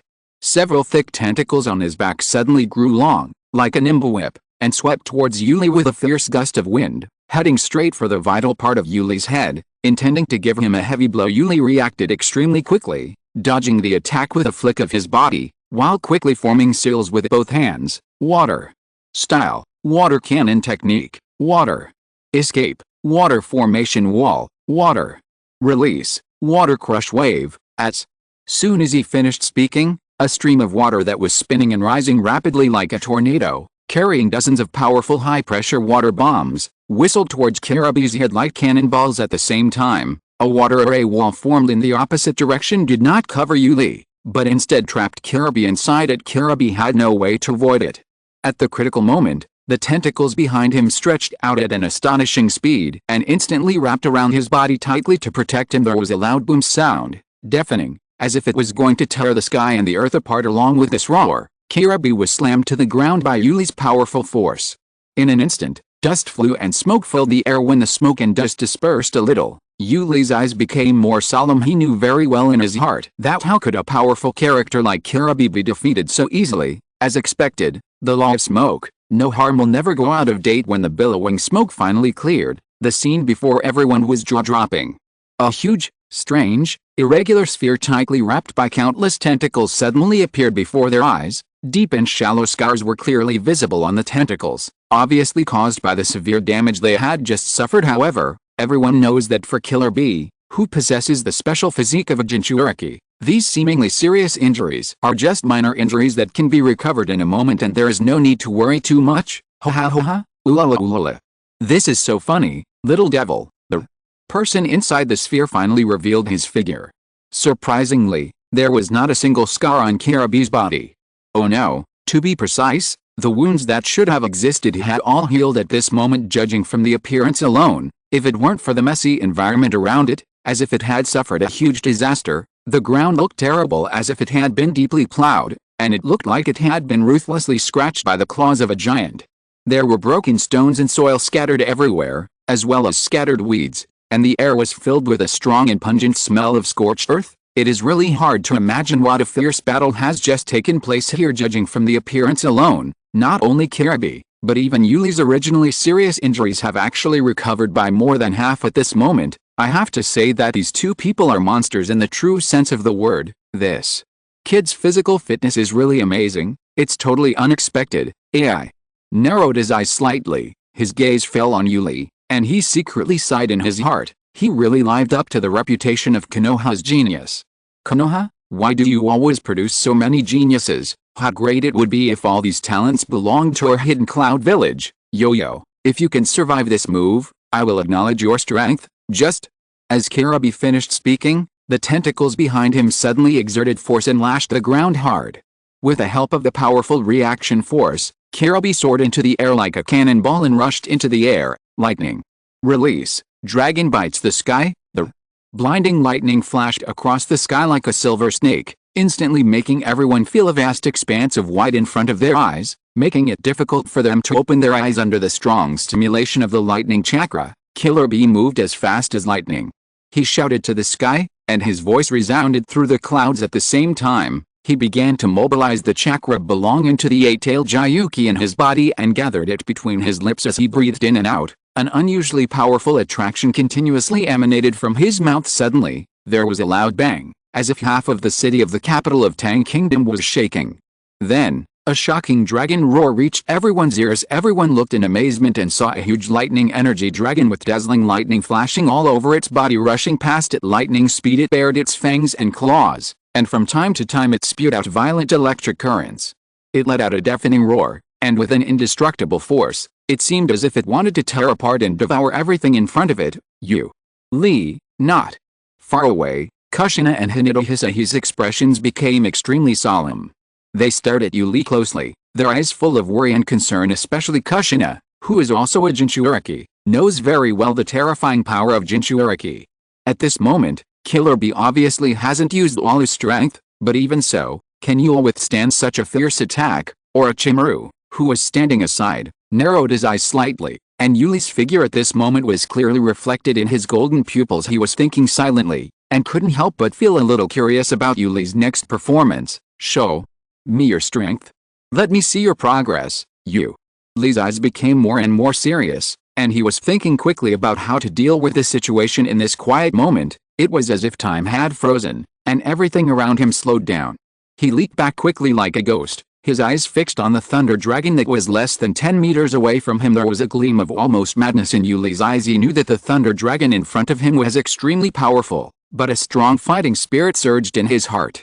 He madly squeezed his own functions, extracted as much chakra as possible, and continuously gathered it on the Tang sword in his hand. In an instant, the entire Tang sword emitted a heart-pounding green light, just like all things growing vigorously in spring, containing endless vitality and vigor. This powerful vitality makes the originally withered weeds around it glow with lush green. Haha, blue slash, style 1. Yuli suddenly waved his arms, and the sword energy of the Tang sword in his hand suddenly extended outward to more than 3 feet. In an instant, unparalleled power exploded between the sword blade and the thunder dragon, like an earth-shattering bomb exploding. Making a deafening noise, a powerful shock wave mixed with hot electric current swept in all directions, destroying the grass and trees wherever it passed, and raising dust. When the strong light gradually dissipated, the people standing at the edge of the training ground discovered that the place where Yuli was had already been completely changed. Yuli's clothes were now tattered, with only the place where she stood still intact, while the surrounding area was cut into a hole. However, at this moment, Yuli's face was pale, but there was a bright light flashing in his eyes. Next, yo. I recognize you, little brat. Grow up. Hola. I'll look forward to fighting you with all my strength. Call. I am looking forward to that day too. Chapter 36 Negotiations End. Return to Konoha. Yuli's eyes were deep and firm. He knew very well that Killer Bee had not used all his strength. As a powerful 8-tails Jinchuriki, he was obviously holding back by only opening the 3-tails state. However, Yuli did not feel looked down upon, as he was not the kind of person who liked to seek abuse. In fact, he benefited a lot from this fierce battle, and he still needed time to slowly understand and digest it. The sun was high in the sky, casting its blazing light as if witnessing this thrilling battle. The aftermath of the battle still surrounded them for a long time. The two figures bathed in the sun, their breathing gradually returned to normal, but the surging emotions in their hearts were still difficult to calm down. Kirabi, will remember you. After this fierce battle, Yuli successfully demonstrated his strength and won Kirabi's respect. With his strength as a backing, the subsequent negotiations were naturally much smoother. The next day, Dode and Nara Shikakaya were fully prepared, and a fierce verbal battle began. Dode was the right-hand man of the Raikage of the Hidden Cloud Village, and Nara Shikakaya was the patriarch of the Nara family, who was known for his wisdom. Both sides were extremely intelligent. The negotiations seemed calm on the surface, but in fact there were undercurrents. It can be said that all forces in the ninja world are closely watching the progress of the negotiations. Whether the negotiations go smoothly is directly related to the future pattern of the entire ninja world. At the negotiation table, Dode and Nara Lujing seemed to be communicating politely, but in fact, every word was mysterious and they refused to give in. They not only wanted to test each other's bottom line, but also to figure out each other's true intentions in this tense atmosphere. Yul and other young ninjas seemed a little immature. However, their main purpose of coming here was to learn, increase their knowledge and broaden their horizons. After 2 days of arduous negotiations, the two sides finally reached a consensus. The Hidden Cloud Village apologized to Konoha for its previous attempt to forcibly plunder Kushina, and was willing to pay up to 800 million ryo in compensation, half of which would be paid in the form of supplies other than food for Nara Lujing. This was the minimum he could accept. Similarly, Fort Tsunade, being able to reduce the compensation by 200 million taels was also a good gain. With the successful completion of the peace talks, Tute, with a gloomy face, quickly left the Kingdom of Hot Springs with Ai and Kirabi. He didn't want to see the lazy faces of the other side for a short time. 800 million taels. Furthermore, this negotiation was not a glorious thing for the Hidden Cloud Village. The huge amount of compensation and supplies will be transported to the border of the Fire Nation within the next 5 days and will be received by the border defense forces. At this point, Yul and the others could finally breathe a sigh of relief. The mission was over, and they stayed in the Land of Soup for another day to have a good rest. Then, Orochimaru led them on their way home to him. These time-wasting tasks were just a waste of his life, but he couldn't possibly disobey his teacher's orders. At this moment, Orochimaru's mind was filled with his own laboratory. Those experiments full of mystery and the mysteries of life were what he wanted to participate in. In general, the peace talks were a complete success. Not only did they bring the two long-time hostile villages together, but they also brought a glimmer of hope for peace to the ninja world. Of course, it is hard to say whether it was peaceful or not, but in a short period of time, the war that was about to break out in the ninja world was indeed extinguished. For Yuli, this mission was of extraordinary significance. This was his first time to participate in an A-level mission and complete it successfully, which undoubtedly laid a solid foundation for his future growth. The main purpose of this mission is to give you some experience. At the same time, I also hope that you will have a better understanding of the outside world and not be a sycophantic person. Alright, I still have to report to the Hokage building first, so disband and let's all rest for a few days. Yes, 3s. Orochimaru finished speaking. Yuli and several others responded in unison, then turned to look at Nara Shikakaya and greeted him. Then, Orochimaru and Nara Shikakaya walked towards the Hokage building together. Yuli stayed where he was without moving. Instead, he stretched out his arms, made a big stretching motion, stretched his body, and then looked up at the sky. At this moment, the dazzling sunlight shone directly down, making it almost difficult for him to open his eyes. He lowered his head and said softly to Kushina and Hyuga Hisahi, "Kushina, Hisahi, I'll be leaving first. If you have time the day after tomorrow, would you like to come out for a small gathering?" "Yeah, sure, okay." Kushina and Hinata Hisal were also eager to go home at this moment. They just wanted to go home as soon as possible and take a hot bath. They had been outside for a few days, and it was naturally impossible for them to wash and dress leisurely when going on a mission. They were also exhausted at this moment and urgently wanted to go home and have a good rest. The two of them responded casually, and then the three of them parted ways, each going their own way, returning to their own homes. "Uncle Fujino, is Grandpa still in the office?" As soon as Yuli stepped over the threshold, he saw Fujino Shushin holding a pile of documents. "Master, you are back. Lord Danzo should be waiting for you in his office now." Hearing the reply, Yuli nodded slightly to show that he understood. He knew very well that with his grandfather's ability, he would be the first to know when he returned to Konoha village. It was for this reason that the first thing he did after returning to the route was to look for Danzo. The environment at the route was always somewhat eerie and dark. Even the passage that was supposed to be bright now looked dim. Earlier, Yule had suggested to Danzo that they could add a few more lights in the aisle to improve the lighting situation there. However, Danzo gave a ridiculous answer. Why? Do we need so many lights? It's enough to be bright enough. Wouldn't it be better to use the money saved to train talents? Hey, he is indeed worthy of being called the darkness of Konoha. This kind of awareness is really admirable. In comparison, Yuli couldn't help but feel ashamed anyway. When he becomes the leader of the route, the first thing he will do is to install lights every few meters. I don't know if it would be a bit rebellious to think about this now. Accompanied by crisp and rhythmic footsteps, Yuli walked alone in this dark corridor. There was silence all around, and only the slight sound of his footsteps could be heard. It seemed that the root ninjas had developed a unique way of walking, quietly and silently, as if they were afraid to break the silence. Chapter 37, Yuli and number 039, S thoughts, make friends far away and attack nearby.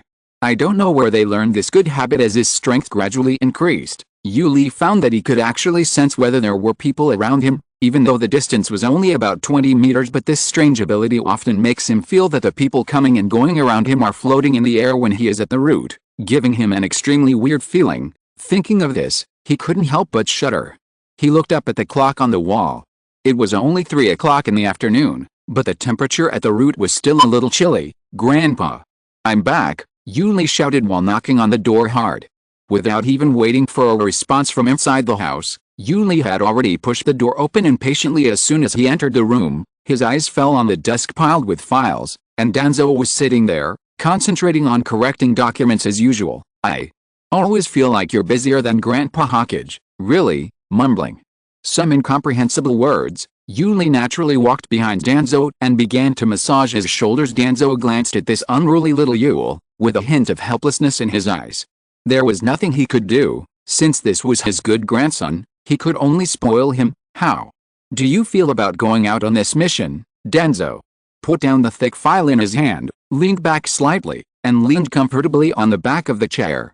He closed his eyes and began to enjoy Yuli's massage skills that he had gradually mastered. Yuli paused for a moment, as if thinking about how to answer her grandfather's question. Danzo was not in a hurry either. He just closed his eyes and enjoyed this rare moment of leisure. After a while, Yuli spoke up. The Hidden Cloud Village has great ambitions. And the 8-tails Jinchuriki named Killer Bee is very powerful. With my current strength, I can't defeat him at all. In fact, he hasn't even used all his strength in this battle. Then, Yule slightly increased the strength of his hands and continued, according to the information we have, Killer Bee and the ninja named AI are partners. And Ode is the partner of the Raikage. This is a combination of the people in power and the successors. It is also to make AI and Killer Bee remember this humiliation. This time, the Hidden Cloud Village actually sent Tutai as a negotiating representative. It is obvious that they have ulterior motives. While thinking, Yuli told Danzo his analysis, and Danzo did not refute anything, but just gestured for Yuli to say whatever he thought. In the subsequent material negotiations, the Hidden Cloud Village did not give in at all in terms of strategic materials. Perhaps this is because they still have the intention to start a war, but perhaps their strength and preparation have not yet recovered to a certain threshold. Based on the information collected about these people before, at least in the next 2 years, the Hidden Cloud Village should not be able to start a war. Judging from their attempt to unite with other villages this time, they won't stay still for long, so the village still needs to respond to this. Finally, at this point, Danzo leaned forward slightly, then relaxed again and asked Yule casually, "Oh? Then tell me, if you were the Hawkage, what would you do? Send out ninjas disguised as ninjas from other villages to assassinate the new generation and geniuses, provoke conflicts between the villages, and break the possibility of their union? Haha, but you have to know that in this world, there are no eternal enemies, only eternal interests. Therefore, Konoha also needs to form alliances, and in the process it also needs to make friends with those far away and attack those nearby. The Sand Village is too close, and they have always been the most active, so they are not worth joining forces with. The Cloud Village and the Rock Village have always wanted to become the leader of the 5 villages of Konoha, and their own strength is not weak, so the hope of joining forces is not too great. Then, what do you mean? He placed his fingers on the table and tapped it, making a tapping sound now. Under Yuli's strong request, Danzo's office has undergone earth-shaking changes, at least changing its appearance, which has not changed for many years. The originally dim and gloomy room is now illuminated by bright and warm light. The walls are no longer the monotonous and depressing gray, but are hung with photos of Yuli and others. Even the desk, which usually only had documents and files, is now placed with 2 pots of vibrant green plants, adding a touch of green and vitality to the entire space. According to Yuli, such a change can not only protect the eyes from damage caused by prolonged dimming, but also help improve indoor air quality, making people feel happy and comfortable physically and mentally. Although Danzo did not have high expectations for this, he chose to accept these small thoughts from Yuli calmly. There was no need to reject the kindness of his grandson. Then, Yuli began to elaborate on his specific ideas about the cooperation plan with the Water Kingdom, with light in his eyes. The more he spoke, the more energetic Yuli became, and even the strength in his hands increased. We can send envoys to the Land of Water to establish close ties with the Hidden Mist Village. The Land of Water is located overseas and is relatively isolated, so its development is subject to certain restrictions. However, they have many unique resources, such as rare minerals, blood corals, cold iron, and water crystal oyster pearls, which are all rare treasures for our continental region. On this basis, Yuli further proposed, by opening up trade routes between each other, promoting trade, and jointly developing new shipping routes, we can strengthen the economic ties between the two sides and achieve mutual benefit and win-win results. Only by deeply binding the interests of each other in this way can we obtain the support of stable and reliable allies. Yuli's last sentence was spoken in a firm and powerful tone, as if this was not a suggestion that had not yet appeared, but a reality that was already happening before him and could definitely be achieved. Danzo, who had been listening with his eyes closed, now opened his eyes and stroked his beard slightly, as if thinking about the possibilities. Danzo thought to himself that Yuli did have extraordinary insights and unique ways of thinking, and the plan he proposed was highly feasible and of practical value. Perhaps this cooperation with the Land of Water can really bring unprecedented opportunities to Konoha Village. No, I still have to go find Hiruzen. Haha, Yuli always gives me some little ideas. Not bad. Okay, stop pressing the old man. You must be tired after being out for a few days. Go and have a rest. I'll give you 2 days off. Have fun. I'll give you a task later. Oh, okay, Grandpa, I'll go first then. Go. Go. Yuli walked out of the office, finally poked his head out of the door, said the last sentence, and then closed the door after Danzo called him impatiently. Chapter 38. The arrival of a new mission. He wrote down in detail everything Yuli had just said, then gently closed the notebook and stroked the large gold-plated words on the cover. Yule Information Collection. As time goes by, this collection of materials has become thicker and thicker, but every page and every line of words in it are so precious. This book has slowly become like this from the initial pages, which is the growth of Yule and the change of Danzo. Looking at the constantly updated data collection in front of him, a faint smile finally appeared on Danzo's face covered with scars and wrinkles. Yule is also growing up slowly. He shook his head slightly, with a barely perceptible smile in the corner of his eyes. However, this warm feeling did not last long. When he put down the book in his hand and turned around to pick up other files, he seemed to have changed into a different person in an instant, exuding a cold and serious aura. Yes, his gentleness has always belonged only to the soft corner deep in his heart and will never be easily shown to the outside world. For Yuli, tasting delicious food is undoubtedly one of the great pleasures in life, and being able to share delicious food with good friends makes him feel extremely happy. During this period of time, Yuli spent his time in a life that was half leisurely and half hard training. Unfortunately, peaceful and beautiful days are always so short. Even though Yule is Danzo's grandson, since he is a member of the village, he cannot be idle forever. Sooner or later, he must shoulder his responsibilities and face all kinds of difficulties and obstacles. But Orochimaru is also the reason why Yule can be so free. After all, for this scientific madman, as long as he can ensure a steady supply of research funds so that he can devote himself to the research career he loves, Orochimaru is willing to spend the whole day in the laboratory working hard and forgetting to eat and sleep. As for Yuli, he has been in the dark place of the root for a long time, and has been influenced by it. He has also been taught by Orochimaru and Tsunade.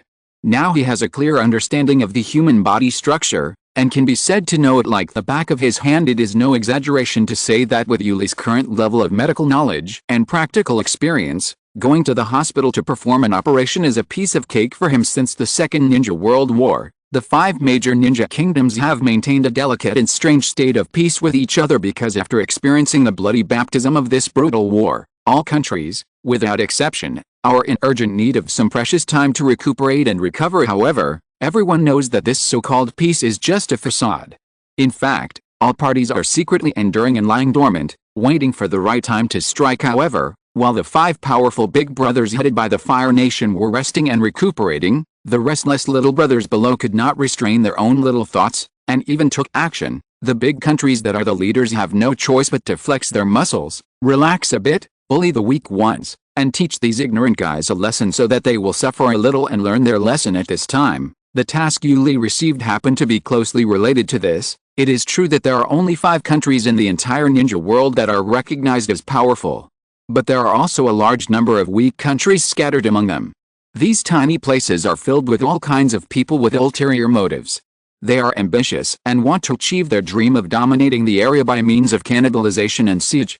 As the saying goes, the strong prey on the weak and the fittest survive. This is indeed a common thing. Generally speaking, the leaders of the Fire Nation will not interfere too much in the internal affairs of other countries. After all, if you make them a little confused and then push them a little, you can increase the number of tasks by who knows how many times, thus bringing immeasurable benefits to the village. There is no way to explain this kind of thing in detail. Besides, what does a small country's poverty have to do with a big name? Although these small countries are poor and backward, the daimyo who are in charge of the countries are not short of money.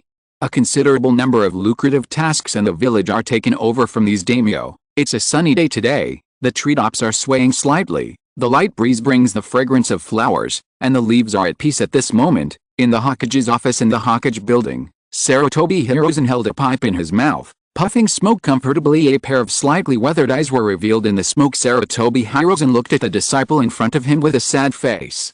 Looking back on his life, he had a total of 3 disciples. There is naturally no need to say much about Tsunade. As the granddaughter of the first Hokage and the princess of Konoha village, she is also related to the daimyo of the Land of Fire.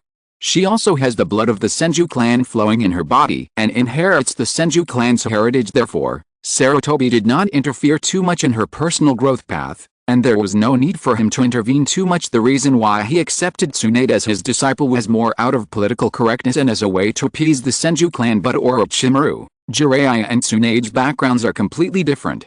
Both of them are orphans and can be said to be the legitimate descendants of Konoha. Among them, Jiraiya's personality is most consistent with him, and he likes all beautiful things. However, it is unexpected that such a good boy who pursues beauty would spend all day with the toads in Maiboku Mountain, and even call himself the Toad Sage. Slowly, until now, not many of his abilities came from him. On weekdays, Jiraiya wandered around like a wild crane, collecting creatures everywhere, searching the world for the unknown child of prophecy. If it weren't for the fact that Konoha village was short of talent and in urgent need of manpower, I'm afraid this guy would continue to hang around for a long time. But who made him his favorite student?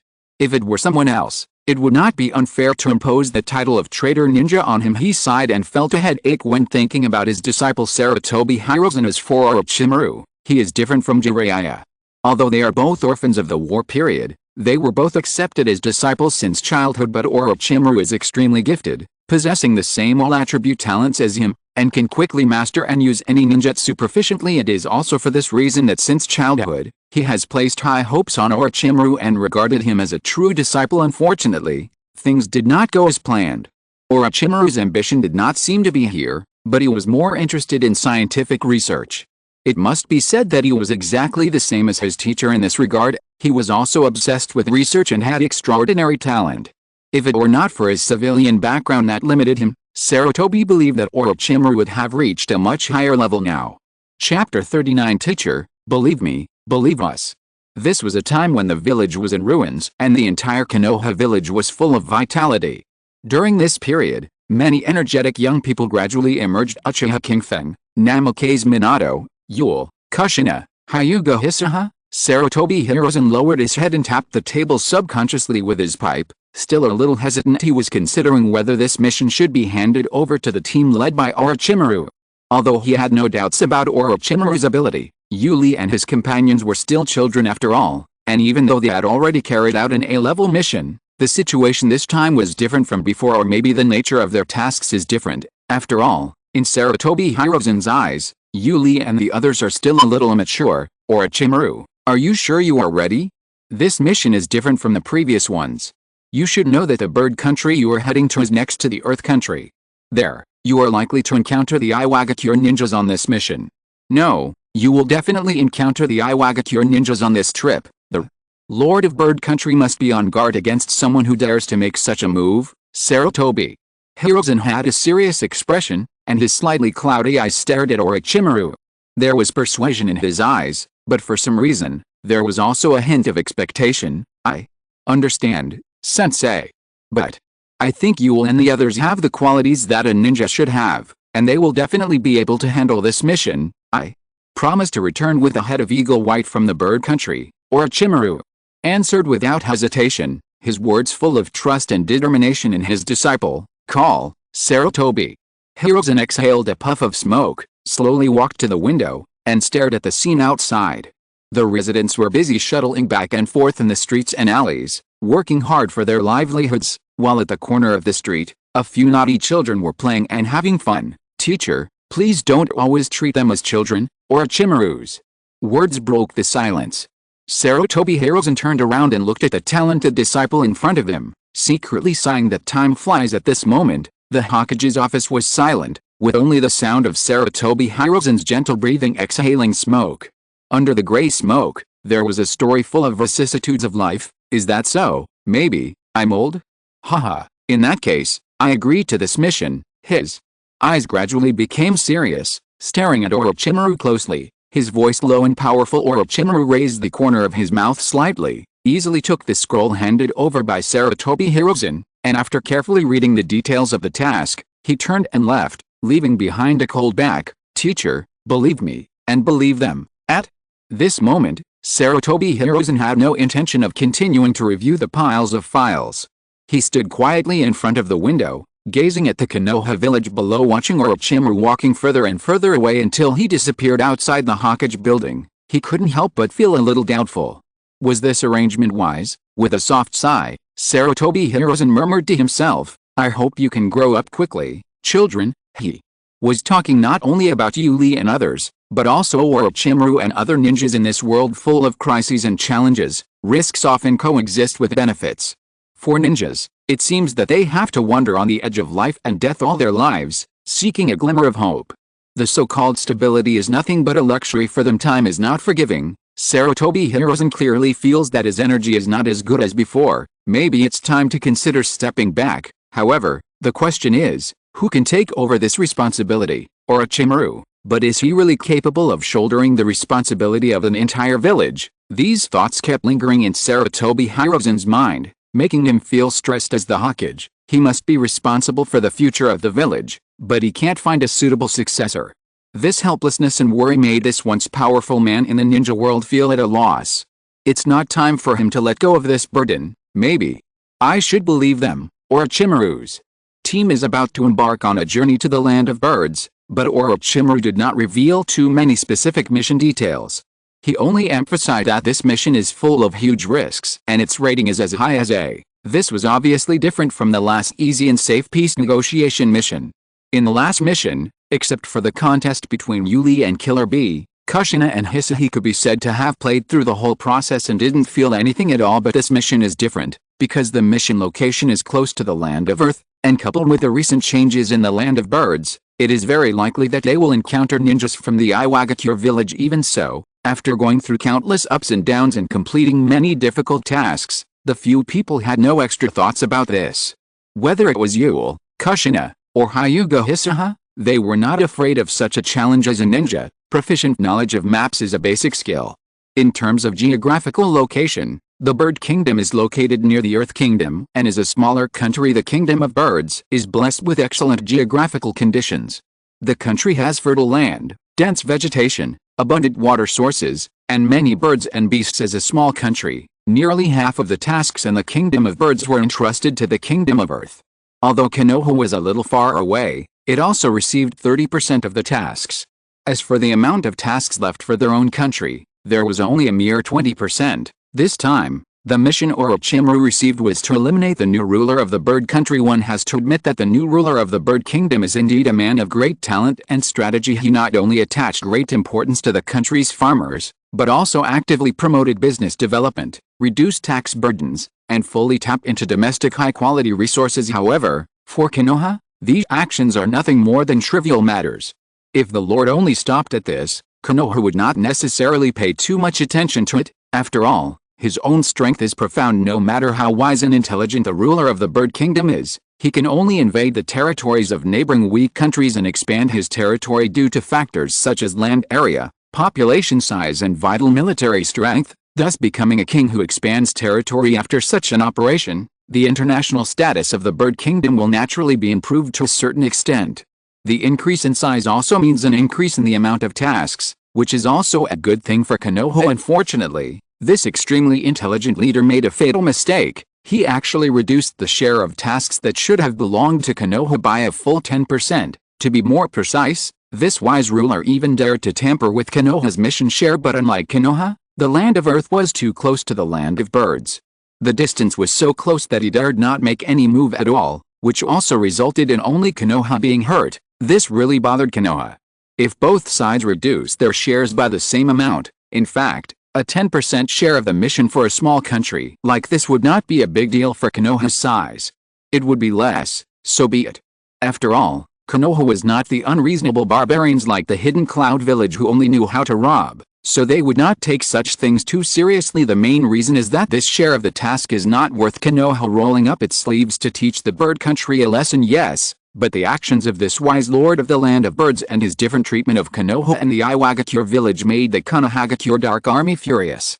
They ran to Sarutobi Hiruzen's mansion at night and made a fuss.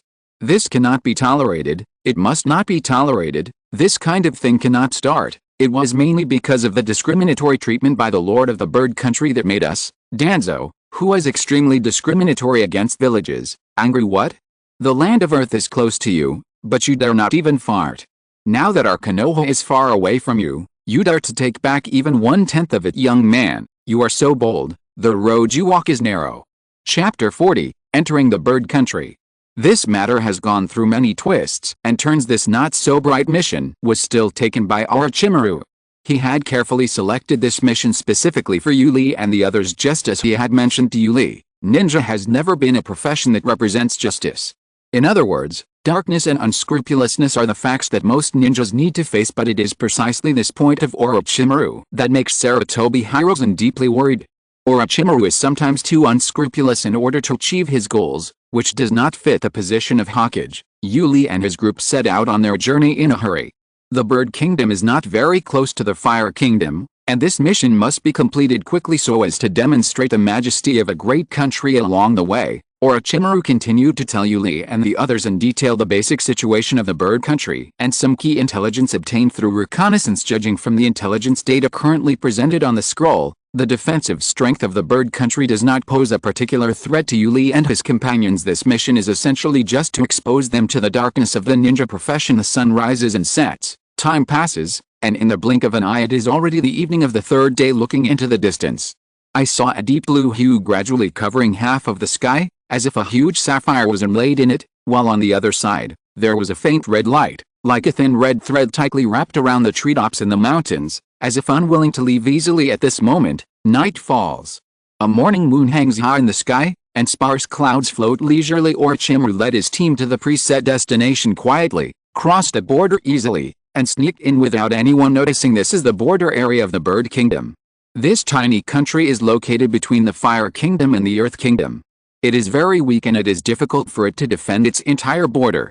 Setting up a border outpost every few miles is the limit of what it can do here. The place chosen by Orochimaru is 2 kilometers away from the nearest outpost, which can be said to be a relatively safe place. Even so, everyone still did not dare to let their guard down and must not light a fire to cook in order not to expose their whereabouts. Everything was handled simply, and after hastily building a temporary resting place, they began to eat dry food with cold water.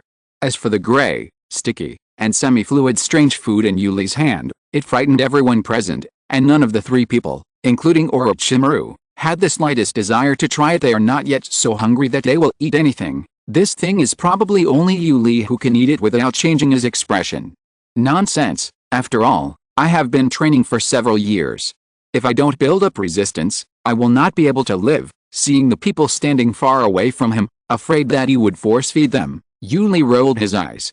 Although this thing doesn't look good, and doesn't taste very good, but it is very nutritious, don't know the goods. After a quick dinner, Hinata Hisato took out a hand-drawn topographic map from his backpack, which included the distribution map of the border outposts in the bird country. It can only be said that it is extremely difficult for these small countries to keep secrets for the 5 rogue countries, especially since there's the Konoha Dark in Konoha, who is particularly keen on these things. Of course, the accuracy of this cannot be said to be 100%. After all, any information has its timeliness, and it is impossible for Danzo to completely infiltrate this country. According to the intelligence provided by the village, each outpost will be guarded by a team of 4 people, and they will rotate 4 times a day. There is still an hour before the next rotation. He pointed and drew on the drawings, and assigned tasks to Yuli and others. Attention, when the next duty team arrives at the location, Yule, Ju, the 2 of you quickly clear the outposts in these locations. Kushina and I will go to the capital of the Kingdom of Birds first, and the 2 of you will follow. Yes, clear, okay, teacher. The reactions of the few people varied, but they all understood what they needed to do. In this assassination, they could not reveal their identities. If they were exposed, they would kill all witnesses as much as possible. This concerns Konoha's international reputation. Although this thing is of no use, if others know about it, it may affect Konoha's share of tasks. Of course, the most important thing is that the Hokage Grandpa will be unhappy. If he is unhappy, Grandpa will also have a gloomy face, and he will be sad. But no matter what, the mission is the most important thing. They need to first open up a retreat route for this mission and prepare for the subsequent evacuation. The Bird Kingdom is not very big, so there are not many border outposts. However, these are only the visible outposts. There are also some secret outposts hidden in the dark, but there is little information about these secret outposts in the intelligence. Therefore, when Orochimaru and his companions were heading towards the capital, Yuli and his companions needed to clear out the secret sentries and border outposts scattered throughout the area. After making sure that everyone understood their mission, Orochimaru moved and disappeared into the darkness with Kushina. However, Yuli and Hinata Hisahi did not turn over, as Hisahi's Byakugan would be needed for this cleanup mission. Ju, who has a good talent, can see the chakra reactions within 2 kilometers, which is a great weapon for Yule and the others standing in place. Yuli looked nervously at Ju, who was using his Byakugan to investigate the situation. Yule, at 23 degrees north by east, there are 2 chakra reaction bodies. They should be the secret sentries of the bird country. There are also 2 chakra reaction bodies at 19 degrees north by west. Which side do you choose? Well, you go left and I go right. See you later. The 2 looked at each other, reached a silent consensus, and decided to meet in the middle.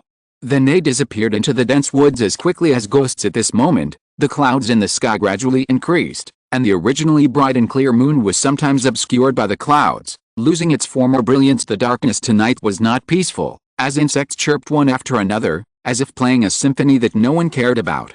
High up in the treetops, night owls made sharp and piercing cries, as if announcing their presence to the entire night. However, all this is just a surface phenomenon. A hint of murderous intent is quietly brewing in secret, but the secret sentry hidden in the dark is completely unaware of it. Although the Bird Kingdom is a tiny country located between the Earth Kingdom and the Fire Kingdom, its location is indeed in the remote areas of the 2 countries. Such a geographical location allows them to stay away from the conflicts and wars.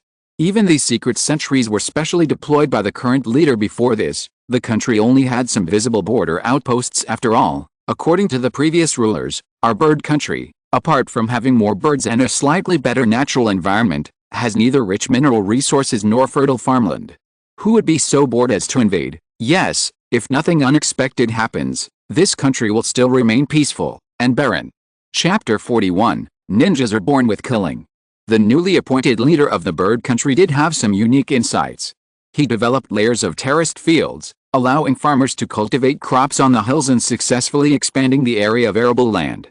Otherwise, the bird country would have had a big problem solving the basic problem of food and clothing for its citizens. The king will surely lead us to prosperity. Just when the secret sentry was bored and thinking about all sorts of things, he didn't expect that he would actually be attacked by the enemy. Suddenly, A powerful airflow came roaring from afar. The speed was so fast that it was astonishing. At this moment, the sentry didn't even have time to react, as an extremely sharp weapon was already approaching. In this fleeting moment, a tragedy quietly descended. Call out. A sharp arrow pierced the sentry's throat like lightning.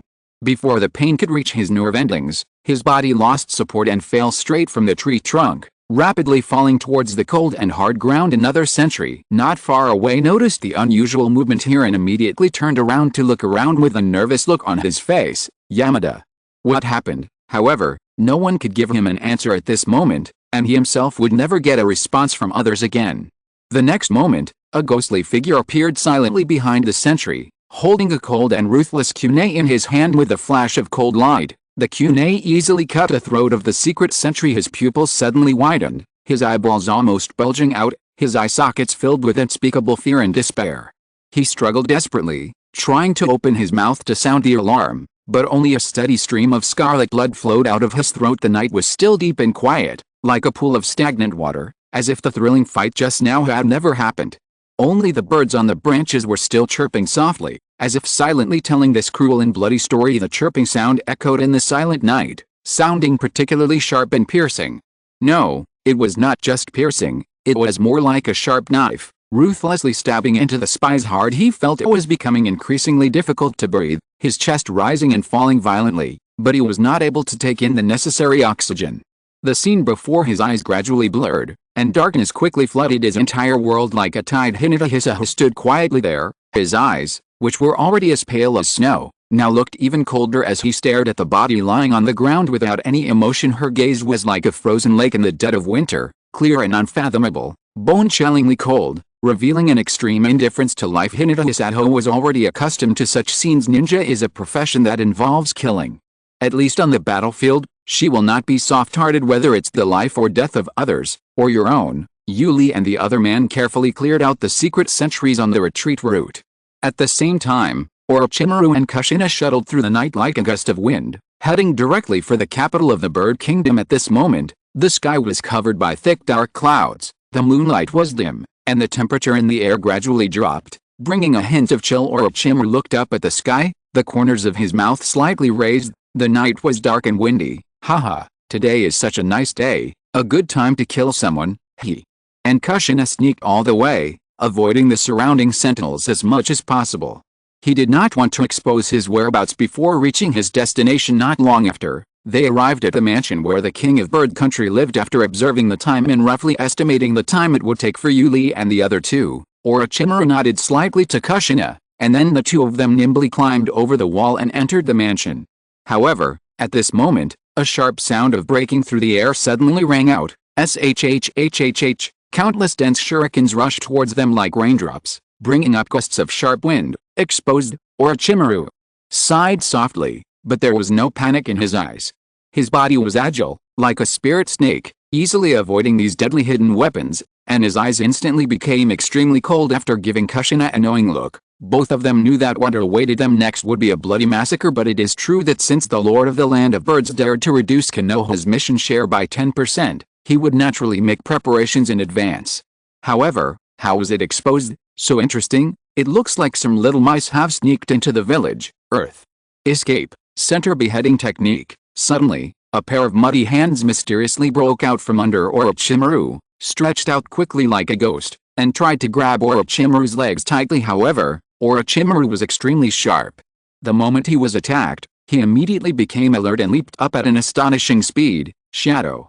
Snake hand. As soon as he finished speaking, dozens of colorful and variously shaped giant pythons emerged from his sleeves and rushed towards the ninja that emerged from the ground like a rain of arrows in an instant. Screams resounded all around. What? Careful, these snakes are poisonous. Faced with this sudden attack, the Iwagakure who leaned out of the soil swung his sword in panic, but after only cutting off a few pythons, more poisonous snakes rushed forward like a tide, tightly wrapped around his body and bit him madly. In a moment, his skin turned purple and he died of poisoning. At the same time, Kushina stood quietly in the corner, her eyes revealing a hint of helplessness, and then a hint of scarlet flashed across her eyes. She took a deep breath, and a jaw-droppingly powerful chakra energy suddenly burst out of her body.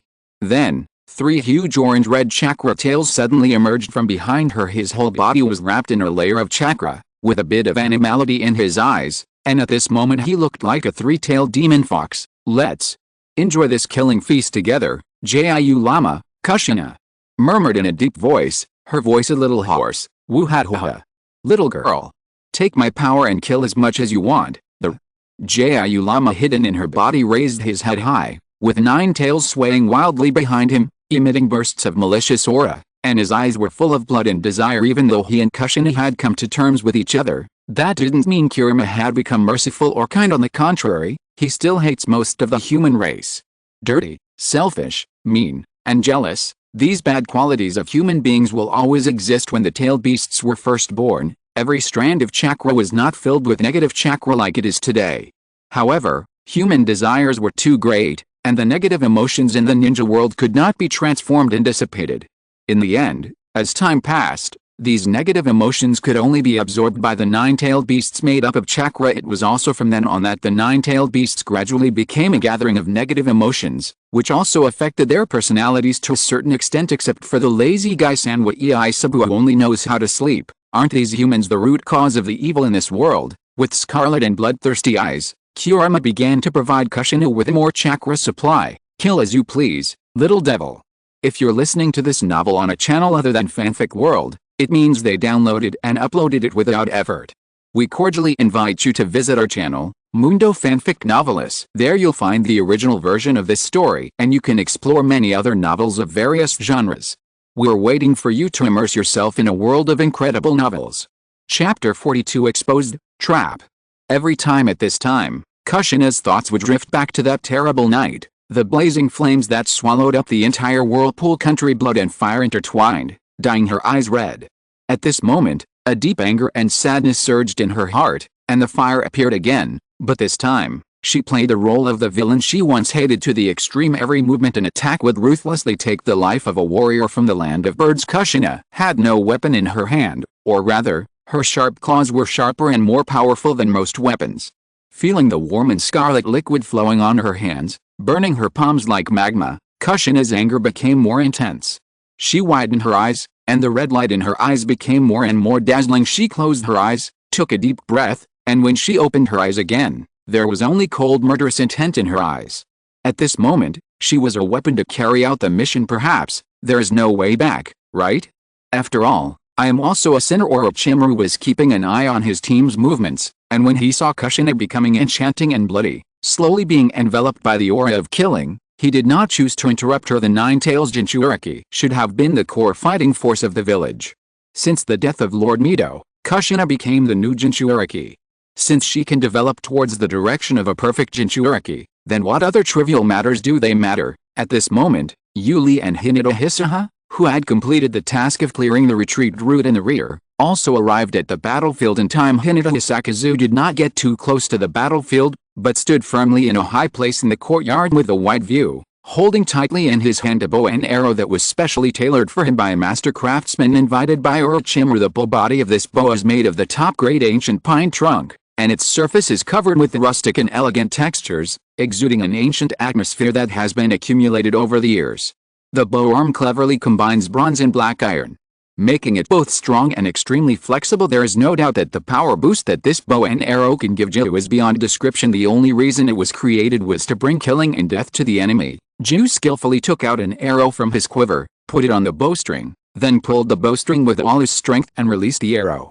Every arrow whizzing past was like an invitation from the god of death, taking away a life accurately and without error. Under the all-seeing gaze of Hinata Hisei, no one could hide. At least the samurai of the bird country and the recruited wandering ninjas would be unable to escape at this moment. She was like the blue-eyed god of death who controlled life and death, ruthlessly reaping lives. The lives on the battlefield seemed to have become a series of numbers, pale and meaningless. Yuli's body began to tremble rhythmically, and traces of thunder power continuously surged into his body, madly stimulating the activity of cells in his body. The pale lightning instantly enveloped his entire body. In the blink of an eye, he transformed into the majestic thunder god of war, with cold murderous intent flashing in his eyes, and started a crazy killing spree without mercy. Just as he was charging forward bravely, suddenly several cold and ruthless voices came from not far away. Earth. Escape. Yellow Spring Swamp. Earth. Escape, Yellow Spring Marsh, combined. Technique, Earth Escape, Yellow Spring Swamp, as the words of the many rock ninjas fell, the ground of the entire courtyard changed in an instant. The originally flat ground paved with neat and smooth marble blocks seemed to have turned into a muddy swamp at this moment, making people deeply trapped in it and unable to extricate themselves. The ninjas of Iwagakure are well known in the ninja world for their unity and cooperation. They are best at performing various ninjutsu together. Because they have a tacit understanding with each other, which is far better than the ninja teams of other villages, the power of their joint ninjutsu is even more extraordinary. For a moment, not only Yule, but even Kushina and Ji were not spared. Their feet had already sunk deeply into this terrible swamp, and in a moment they were trapped. What appeared next in the Yellow Spring Swamp were kunai tied with explosive tags, which were fired at them as densely as raindrops. Bang bang bang boom. The raging flames exploded like a volcanic eruption, brilliant and dazzling like colorful fireworks, but behind this beauty lies endless cold murderous intent. Hiss! Suddenly, a cloud of smoke spread, followed by a huge, pitch-black python that suddenly poked its head out, opened its ferocious mouth filled with blood, and swallowed Orochimaru and others into its stomach without hesitation. Yuli and his companions did not resist or hesitate at all. Instead, they took the initiative to drill into the terrifying snake's mouth. After completing its mission, the black python immediately drilled into the ground at an astonishing speed. At the same time, various explosions continuously sounded on its huge body, and a variety of ninjutsu hit the giant python one after another. In an instant, pieces of hard scales were blown away, and scarlet blood gushed out from the wounds of the giant python, as if it was raining blood. Hiss! Orochimaru! I need 100 living people as sacrifices. Okay, you can slaughter the warriors of Bird Country afterwards. Accompanied by a deafening roar, the violent explosion completely covered the entire yard. The earth-shaking roar broke the surrounding tranquility and awakened the large number of sleeping people of the Bird Kingdom nearby. The originally quiet and silent capital of the Bird Kingdom suddenly became bustling. The current leader of the Bird Country is indeed deeply respected and supported by the people. It's a pity, a small country, but it has not recognized the reality. However, because the current leader is so beloved, the situation is beginning to develop in a direction that will be unfavorable to the next attack by Orochimaru's team. Enemy attack. Protect the king. Teams of well-equipped and well-trained guards poured from the city defenses to the king's residence like a tide.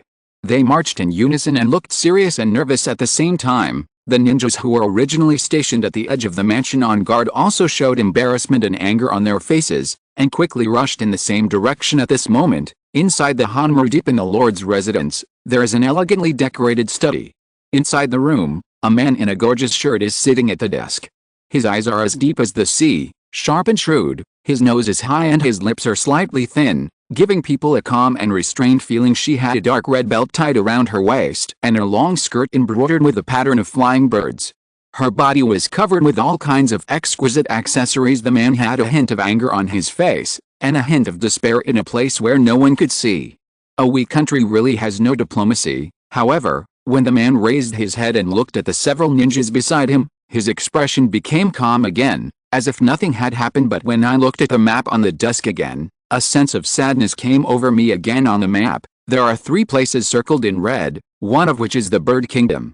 Chapter 43. Only fists are truth. This man with extraordinary temperament is the king of the Bird Kingdom, Yingbei. Finally, I'm here. Yingbei whispered softly, revealing a hint of helplessness in his voice. Standing next to him was a burly man with a simple and honest look. He had well-developed muscles all over his body and wore a forehead protector on his forehead that symbolized his identity as a member of the Hidden Rock Village. There is no doubt that he is the captain of the Iwagakure team, who is responsible for protecting Yingbei's safety. Next to the captain stood 3 different-looking rock ninjas, who were concentrating on observing the surroundings with high alertness on their faces. For them, this mission was of great significance and full of challenges. The enemy they are going to face in this mission is the famous Cold King Orochimaru from Konoha village. Faced with such a notorious existence, they are naturally a little nervous. The hand holding the kunai was trembling slightly, and turned pale because of holding too tightly. This time, the village sent people including himself to kill the new generation of Konoha.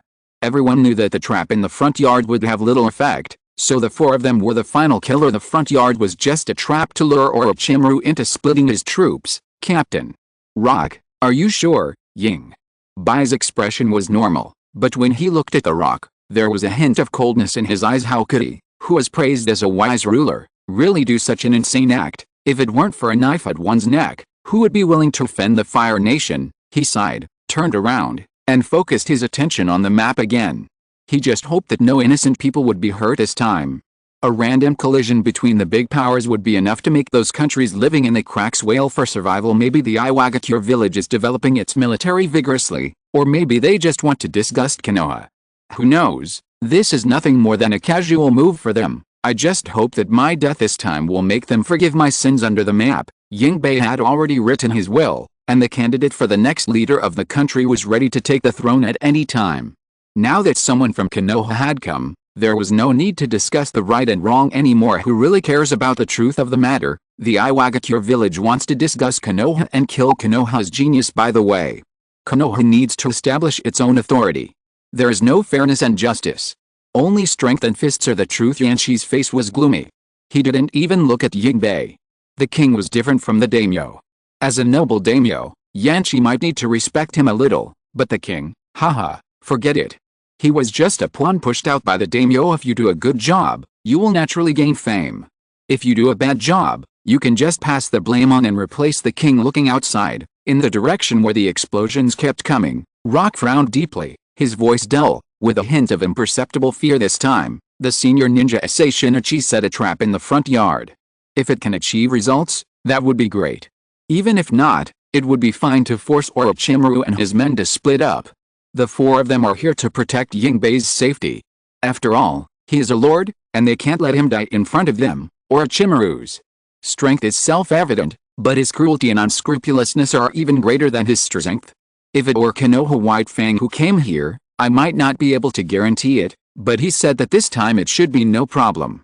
In a while, Iwao and the other three will lead you to retreat through the secret passage. Remember, wait for menus before coming back. It is good. So, that's how it is. Hearing this strange and somewhat childish voice, Rock was startled and immediately realized that the situation was not good.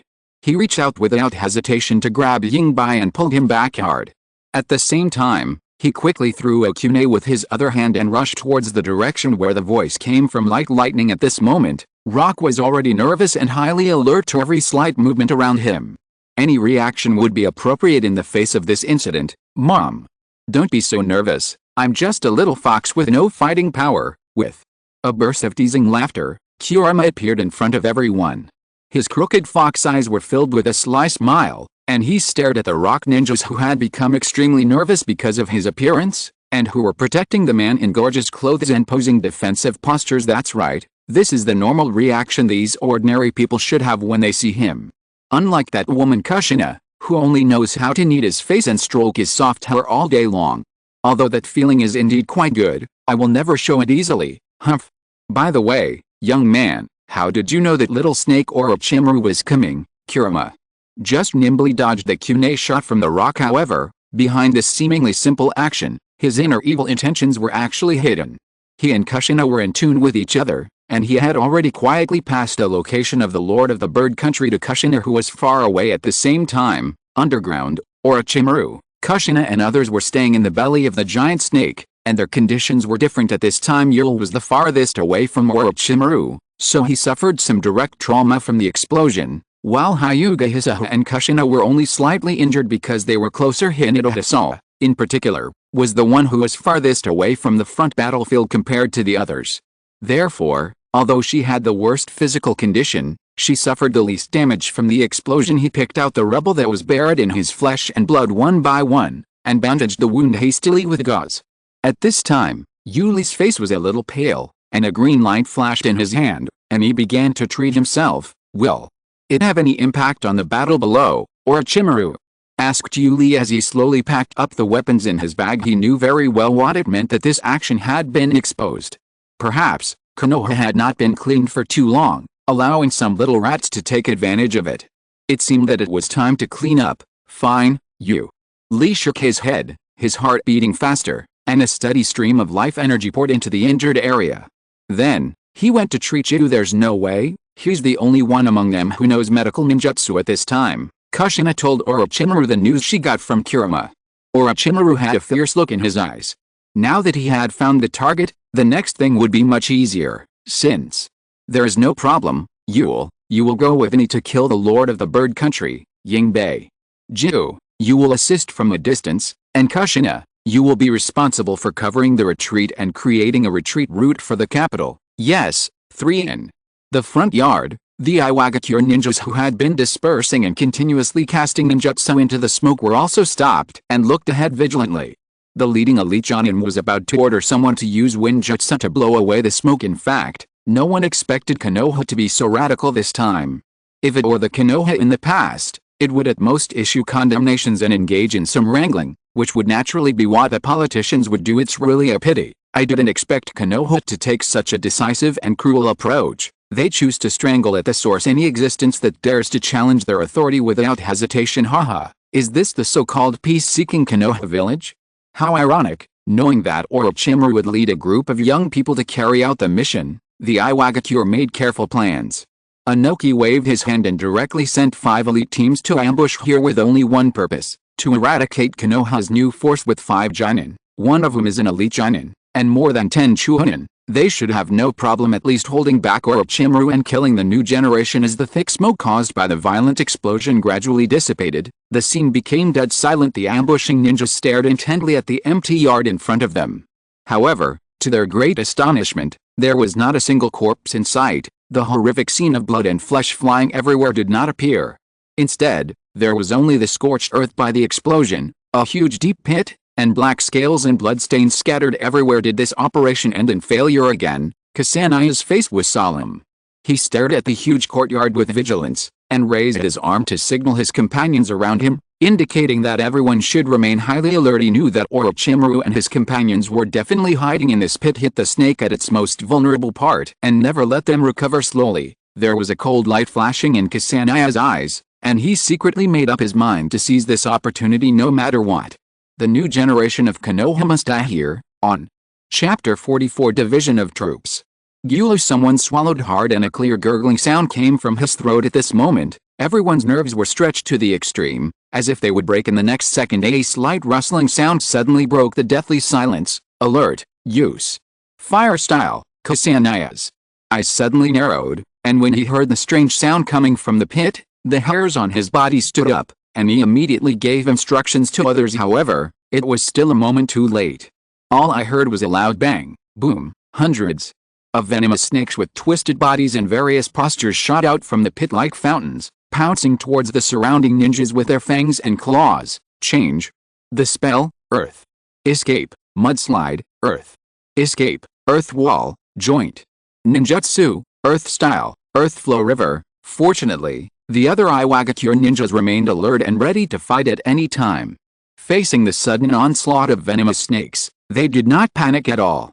After receiving instructions from Kusanaya, they quickly used various ninjutsu to resist the attacks of the venomous snakes. For a moment, the soil rolled, sand and stones flew, blood and flesh splattered. The scene was bloody for a while, and the front yard seemed extremely chaotic. At this moment it has to be said that the ninjas of the Iwagakure village are indeed very united.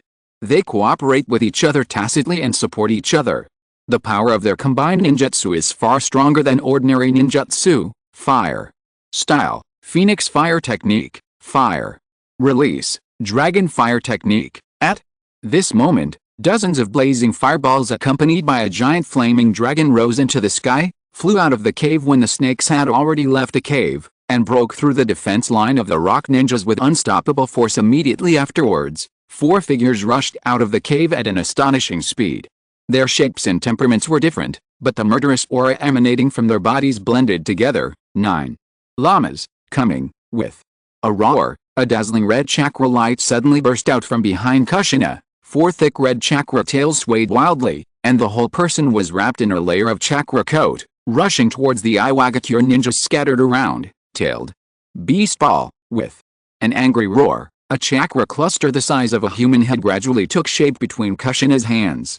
Ever since she was able to withstand the chakra of the 4 tails, Kushina learned this trick from Kirima that frightened countless ninjas. Of course, the tailed beast ball she used cannot be compared with Kirima, but it is just right to use it here. As the tailed beast ball spun at high speed, a loud, earth-shattering noise was heard. Boom, bang bang bang. It might fall at any time, as if the whole earth was shaking. Art. Fire escape ho fireball. Seeing Kushina open up the situation, Yul also flew away with a burst of fire escape. Orochimaru stood aside, with snakes continuously pouring out of his sleeves, rushing towards the Iwagakure who were in chaos in other directions. Dodge! Everyone screamed and scattered in all directions at the critical moment. Kushina quickly organized his men and used joint ninjutsu. Joint ninjutsu, earth style, earth wall. Then, thick earth walls that were constantly reinforced rose from the ground like bamboo shoots after rain, quickly connecting to form an extremely solid defensive wall. These earth walls were arranged in a semi-arc shape, like a solid wall of steel, tightly protecting everyone inside. Explosions sounded one after another, and dust flew layer by layer, which was instantly shattered by the tailed beast ball and the huge fireball that followed. Boom! Finally, after the last few layers of the earth array were blocked, Kushina looked a little pale.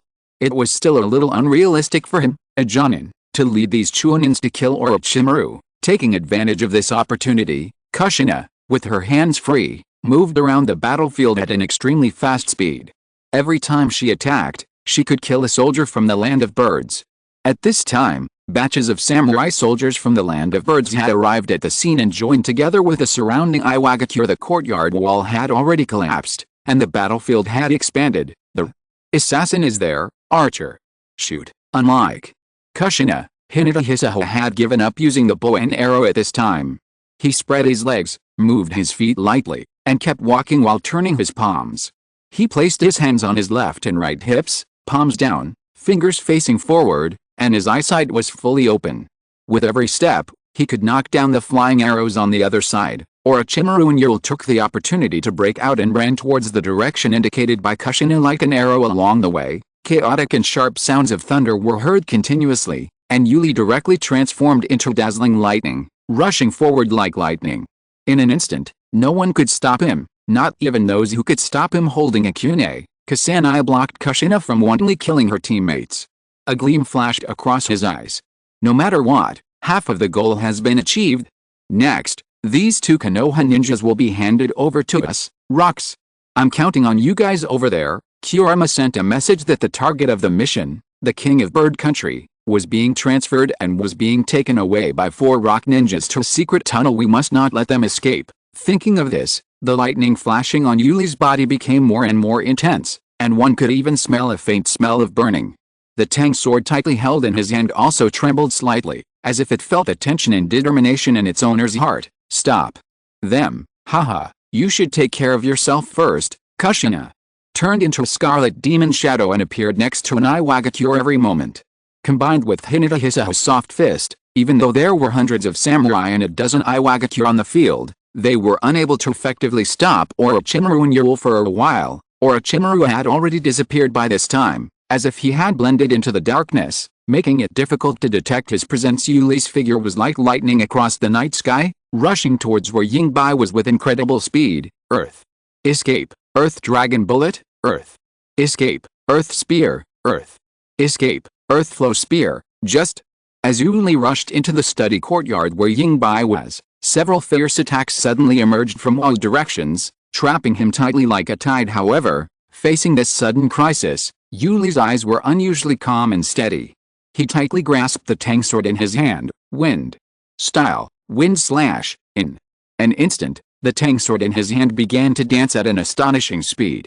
The whole person was like a violent whirlwind, and a huge wind tornado formed during the high-speed rotation. Wherever the wind tornado passed, the rocks flying towards it broke into pieces, turning into countless tiny fragments that flew everywhere at the same time. A small and exquisite purple-black bottle was quietly opened, and a faint dust spread around along the airflow of the wind tornado. There was a cold light flashing in Yuli's eyes. From afar, 3 Iwagakure ninjas of different appearances were on full alert. Chapter 45, Fighting Against 3 Rock Ninjas, The Sorrow of the Widow. However, Yuli did not continue to rush forward, because he knew that the final battlefield belonged to Orochimaru, and what he had to do was to hold back the 3 rock ninjas, or even kill them. The lightning raged like a silver snake, and Yuli's speed soared again. He arrived in front of one of the rock ninjas in an instant like lightning. He held the extremely sharp tang sword tightly in his hand and swung it past the ninja. Instinctively raised his kunai and tried to resist, but Yuli's sudden explosive force made it difficult for him to resist. With a crisp clang sound, the kunai was knocked away. However, at this moment, the kunai whistled across Yuli's cheek, leaving a tiny blood mark. The blood oozed out and made a crisp sound when it came into contact with the cold metal. Then, a series of violent collision sounds were heard, ding dang, clang, sparks flew and the light was dazzling. Earth. Escape, Earth Spear, holding. The Earth Spear made of rocks, Rock Ninja Anda had a fierce look on his face and stabbed it towards Yuli's eyes. Bang, sparks flew, Yuli turned around to dodge, thunder flashed, and then he disappeared on the spot with a bang. His old strength had just been lost and the new strength had not yet been released. Tiskla, Yuli appeared beside Anda, and swung the tang sword in his hand instantly, sealing the enemy's throat with one blow. With a puff, blood gushed out. His movement was clean and neat. After completing the kill, Yuli retreated quickly without hesitation.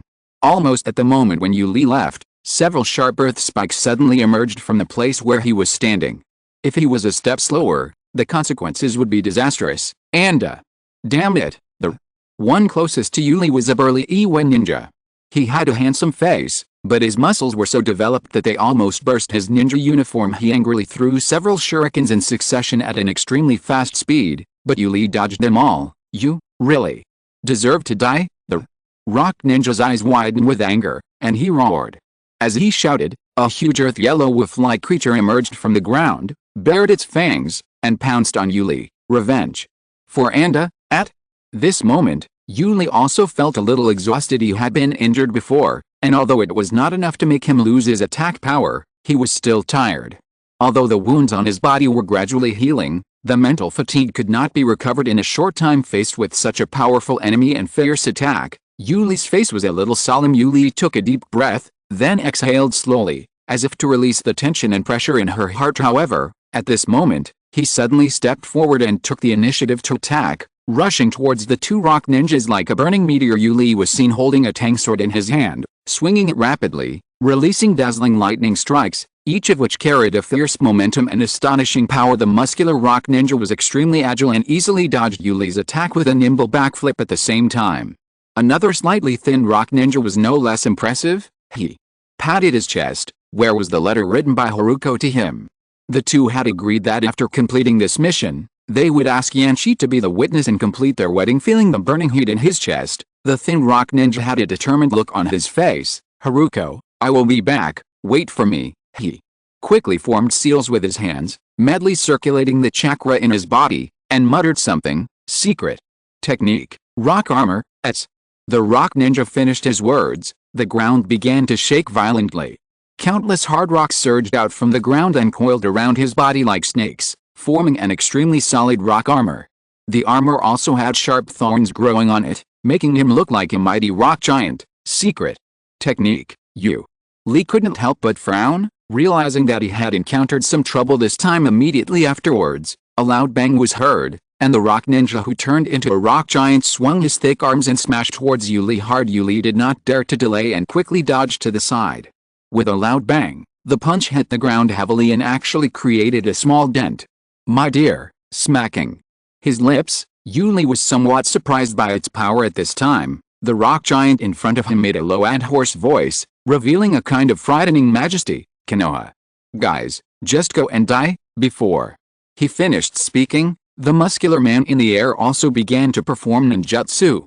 He formed seals with both hands and shouted loudly, Earth style, Earth Raidengo. In an instant, an incomparably huge rock ball fell from the sky, crashing down with the force of a mountain crushing an egg, and headed straight for Yuli. Water. Escape. Water formation wall. For a moment, Yuli did not escape. A semicircular barrier composed entirely of water flow blocked the giant rock ball in the opposite direction. In an instant, the giant rock ball hit the water wall. The water array wall kept rotating and concave inward, but it never broke. Feeling the pressure, Yuli gritted his teeth. A trickle of blood flowed out from his gums, and the chakra in his body continuously infused into the water array wall. Haha. He used all his strength, and suddenly, the wall of the water array changed. A pulling force was felt, which actually turned the giant rock ball towards the rock giant. Boom. The rock ninja wrapped in rock armor opened his eyes wide at this time, looking at what was happening in front of him in disbelief. Yuli actually easily diverted his companion's attack to himself with a muffled groan. The chakra in his body was poured into the rock armor outside his body. Although this secret method was very powerful, the demand for chakra was also extremely high. He took a deep breath and punched the giant rock ball that was about to reach him. Bang bang bang bang bang bang. Pieces of extremely hard rock flew everywhere, and countless tiny fragments drifted in all directions like dust and mist, instantly making the surroundings gray. Suddenly, there was a roar not far away. Blue. /1 style. Lee was seen holding the dazzling Tang sword tightly in his hand, rushing straight towards the rock giant's eyes like lightning. At this moment, he exuded an unparalleled aura, as if he was going to defeat this behemoth in one fell swoop. Faced with such a fierce attack, the rock giant quickly waved his strong arms to try to stop it, but it was too late at this moment. The muscular man next to him saw that the situation was not good, and immediately threw out several sharp shurikens at high speed, trying to interfere with Yuli's attack. However, Yuli was fully immersed in the fierce battle and had no time to care about the threat coming from behind. His eyes were fixed on the rock giant, and he had only one belief in his heart: defeat the enemy. In an instant, there was a puff sound, and the scarlet blade mercilessly pierced through the rock giant's hard palm, and passed out of his eye socket with a few strokes accompanied by a shrill scream. Ah, it hurts so much. Ugh, I can't die here. Haruko, wait for me. Boom, fell to the ground with a thud. The rock armor on the rock giant began to crack and disintegrate, revealing the flesh and blood hidden within. The rock giant, who had suffered fatal injuries, howled in pain, his body twitching continuously, and the rock armor wrapped around him had shattered. In less than a moment, there was no movement, only a wrinkled piece of letter paper could be seen faintly from the broken rocks and clothes.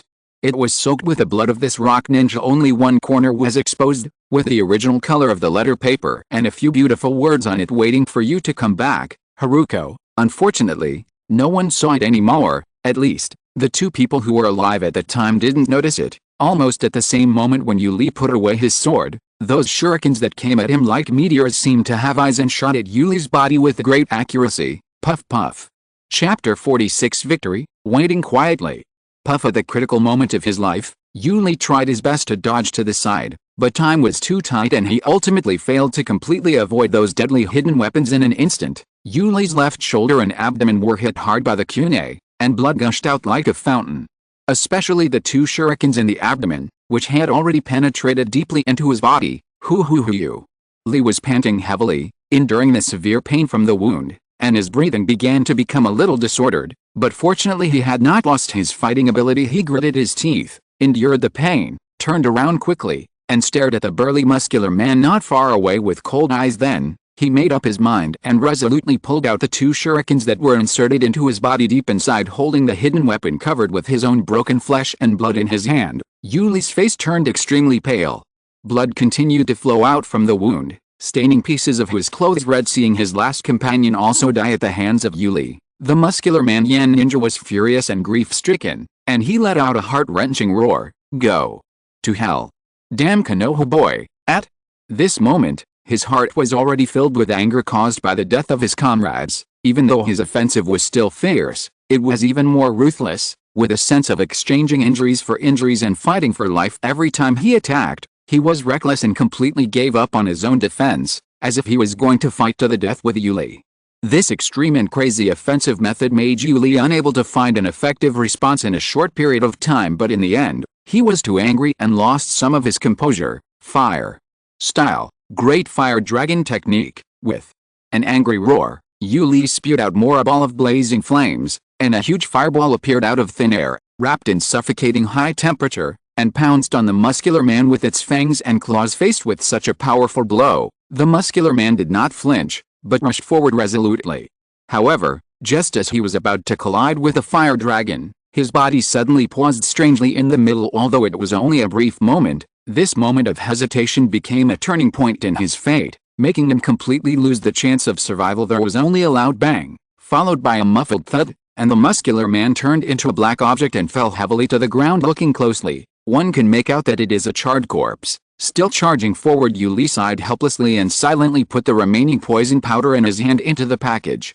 These poison powders were given to him by his grandfather for emergency use, and he never thought that they would come in handy today. The powder in the purple-black bottle is used as a trigger, and it needs to be combined with a poison powder around the waist to exert its paralyzing effect.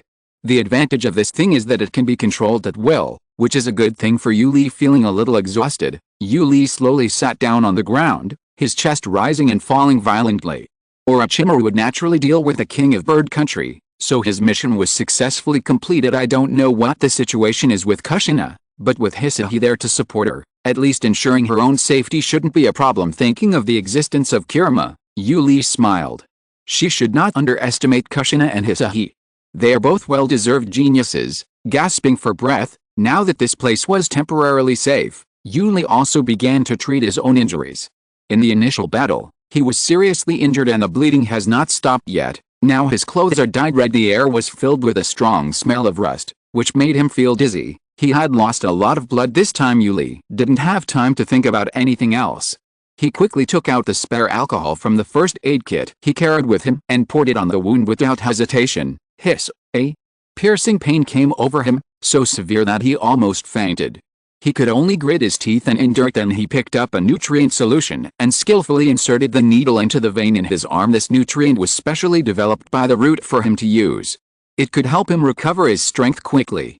However, since the materials needed to make this medicine were quite rare and expensive, he only carried 2 of them in total at first. Yuli was reluctant to use it in the black python's belly, but he might have to fight his way out of the bird kingdom later, and if he didn't use it, it would affect his own combat effectiveness. After standing up, Yuli felt a little dizzy for a moment. He staggered and after putting the 3 rock ninjas not far away into the space scroll, he sat down with a thud. He was too tired. He used healing ninjutsu to treat himself, and felt the wounds gradually heal before he breathed a sigh of relief. I looked at the front yard from afar, and wondered what happened to Kushina and Hisui. On the other hand, Kushina and Hisui were obviously not as fragile as Yuli imagined at this moment. The 2 of them were engaged in a frenzy of killing with all their might. The soldiers pouring into the kingdom of birds from all directions were simply vulnerable to these 2 genius ninjas and were quickly defeated like fallen leaves in the autumn wind. As for Kusanaya, who was in charge of controlling the battle situation here, he had already followed his brave and fearless teammates to the Pure Land and died in a foreign country without the restraint of multiple high-end masters. The lethality that Kushina unleashed was undoubtedly far greater than anyone else. Not even Yuli could match her. Every once in a while, she would unleash a powerful goodnight-tailed beast ball that could easily put dozens of enemies to sleep forever. Not long after, when all the ninjas of the Hidden Rock Village had been slaughtered, Kushina and Hyuga Hisui looked at each other in tacit understanding. Then, with Hisui assisting, Kushina used the sealing scroll to seal up all the bodies of the enemies. Finally, Kushina suddenly leaped up into the air, and a senju into a dream-tailed beast ball several times larger than the previous one was condensed by her, accompanied by a scarlet smile in her eyes. Boom! Successfully achieved perfect clearance. Boom! The huge sound exploded like thunder, deafening and instantly attracting Yuli's full attention. He turned his head sharply, his eyes as sharp as torches, and looked straight at the front yard. I saw an extremely huge shock wave spreading out in all directions at an astonishing speed. Wherever it passed, dust was flying and there was chaos. But Yuli was not aware of any further details in the front yard. Kushina exhaled deeply, and beads of sweat rolled down her forehead. The tailed beast ball she had just released was quite a drain on her. Chapter 47 Return to Konoha. However, this was also related to the fact that she had not yet fully mastered this power. At this moment, the buildings in the entire front yard had been completely destroyed, with broken walls scattered everywhere. The once bustling courtyard became empty and full of holes. There was no enemy figure to be seen, and there were few corpses. Yuli and Kushina looked at each other, nodded in tacit understanding, and then ran quickly in the direction indicated by Kirima without hesitation. Their steps were light and agile, like a gust of wind, and they were gone in the blink of an eye. It was only after Kushina and the others left that the soldiers and generals who had already been frightened began to emerge faintly from the outer residential buildings outside the state lord's residence. This is not a way to play even if you don't want to live. Really playing. Almost at the same time, not far from Yuli, in the slightly dilapidated and macy study, a blurry figure slowly walked out from the shadows. His footsteps were somewhat heavy, and every step seemed to carry an invisible pressure. Upon seeing this, Yuli immediately became alert, bent his legs, half knelt on the ground, leaned his upper body forward slightly, and supported himself on the ground with his hands. The muscles all over his body tensed up instantly, as if he was a cheetah ready to pounce, and at a single opportunity, he would suddenly leap up and attack. His eyes narrowed slightly, staring at the dark figure that had not yet fully revealed its figure, with a vigilant light flashing in his eyes. His breathing was steady and powerful, as if he had merged with the surrounding environment, quietly waiting for the best time to attack. It was not until the next moment, after feeling the unique breath of Orochimaru, that Yuli relaxed and sat down on the ground again. At this moment, Orochimaru did not look too embarrassed, but there were a few cuts on his clothes, which were covered with dust and blood. However, he did not suffer any obvious injuries, and his face still had that gentle but distant fake smile. If Yuli hadn't witnessed with her own eyes the head in his hand that was still dripping blood onto the ground, with a calm smile on his face, "Send the signal and tell them to prepare to evacuate," Orochimaru said calmly. Although there were some unexpected things in this operation, it was successfully completed anyway. As for the cleanup after returning to the village, leave it to the old man, okay, you. Lee responded softly, and then stopped paying attention to the smiling head. No matter what the king was thinking, it had nothing to do with him. All they needed to do was to carry out the mission. I want to kill you, and it has nothing to do with you. The pain of the weak is invisible to the strong, and Konoha never cares why the lord of the country lost his mind and reduced Konoha's share. However, since he dared to stand out, just beat him up and solve the problem? How can it be easier than solving the problem? It is more awe-inspiring. I sighed and thought of that rainy day. If it weren't for Orochimaru, without thinking too much, Yuli silently took out a flare from his ninja bag, pointed it at the sky, and gently pulled it. A sharp whoosh sound pierced the sky, followed by a green smoke flashing with a green light rising into the sky. This sharp and penetrating signal sounded like a horn of victory, spreading far away. Kushina and Hisai, who were heading in that direction, immediately determined their location upon seeing the green smoke and rushed to Orochimaru and Yuli as quickly as possible. This mission has been accomplished, and now it is time to return to Konoha before long. The enemy army, having lost its leader and many of the Iwagakure elites, fell into chaos and was powerless to stop Orochimaru and the others from leaving after taking care of a few soldiers who were trying to avenge their lord and blocking the road.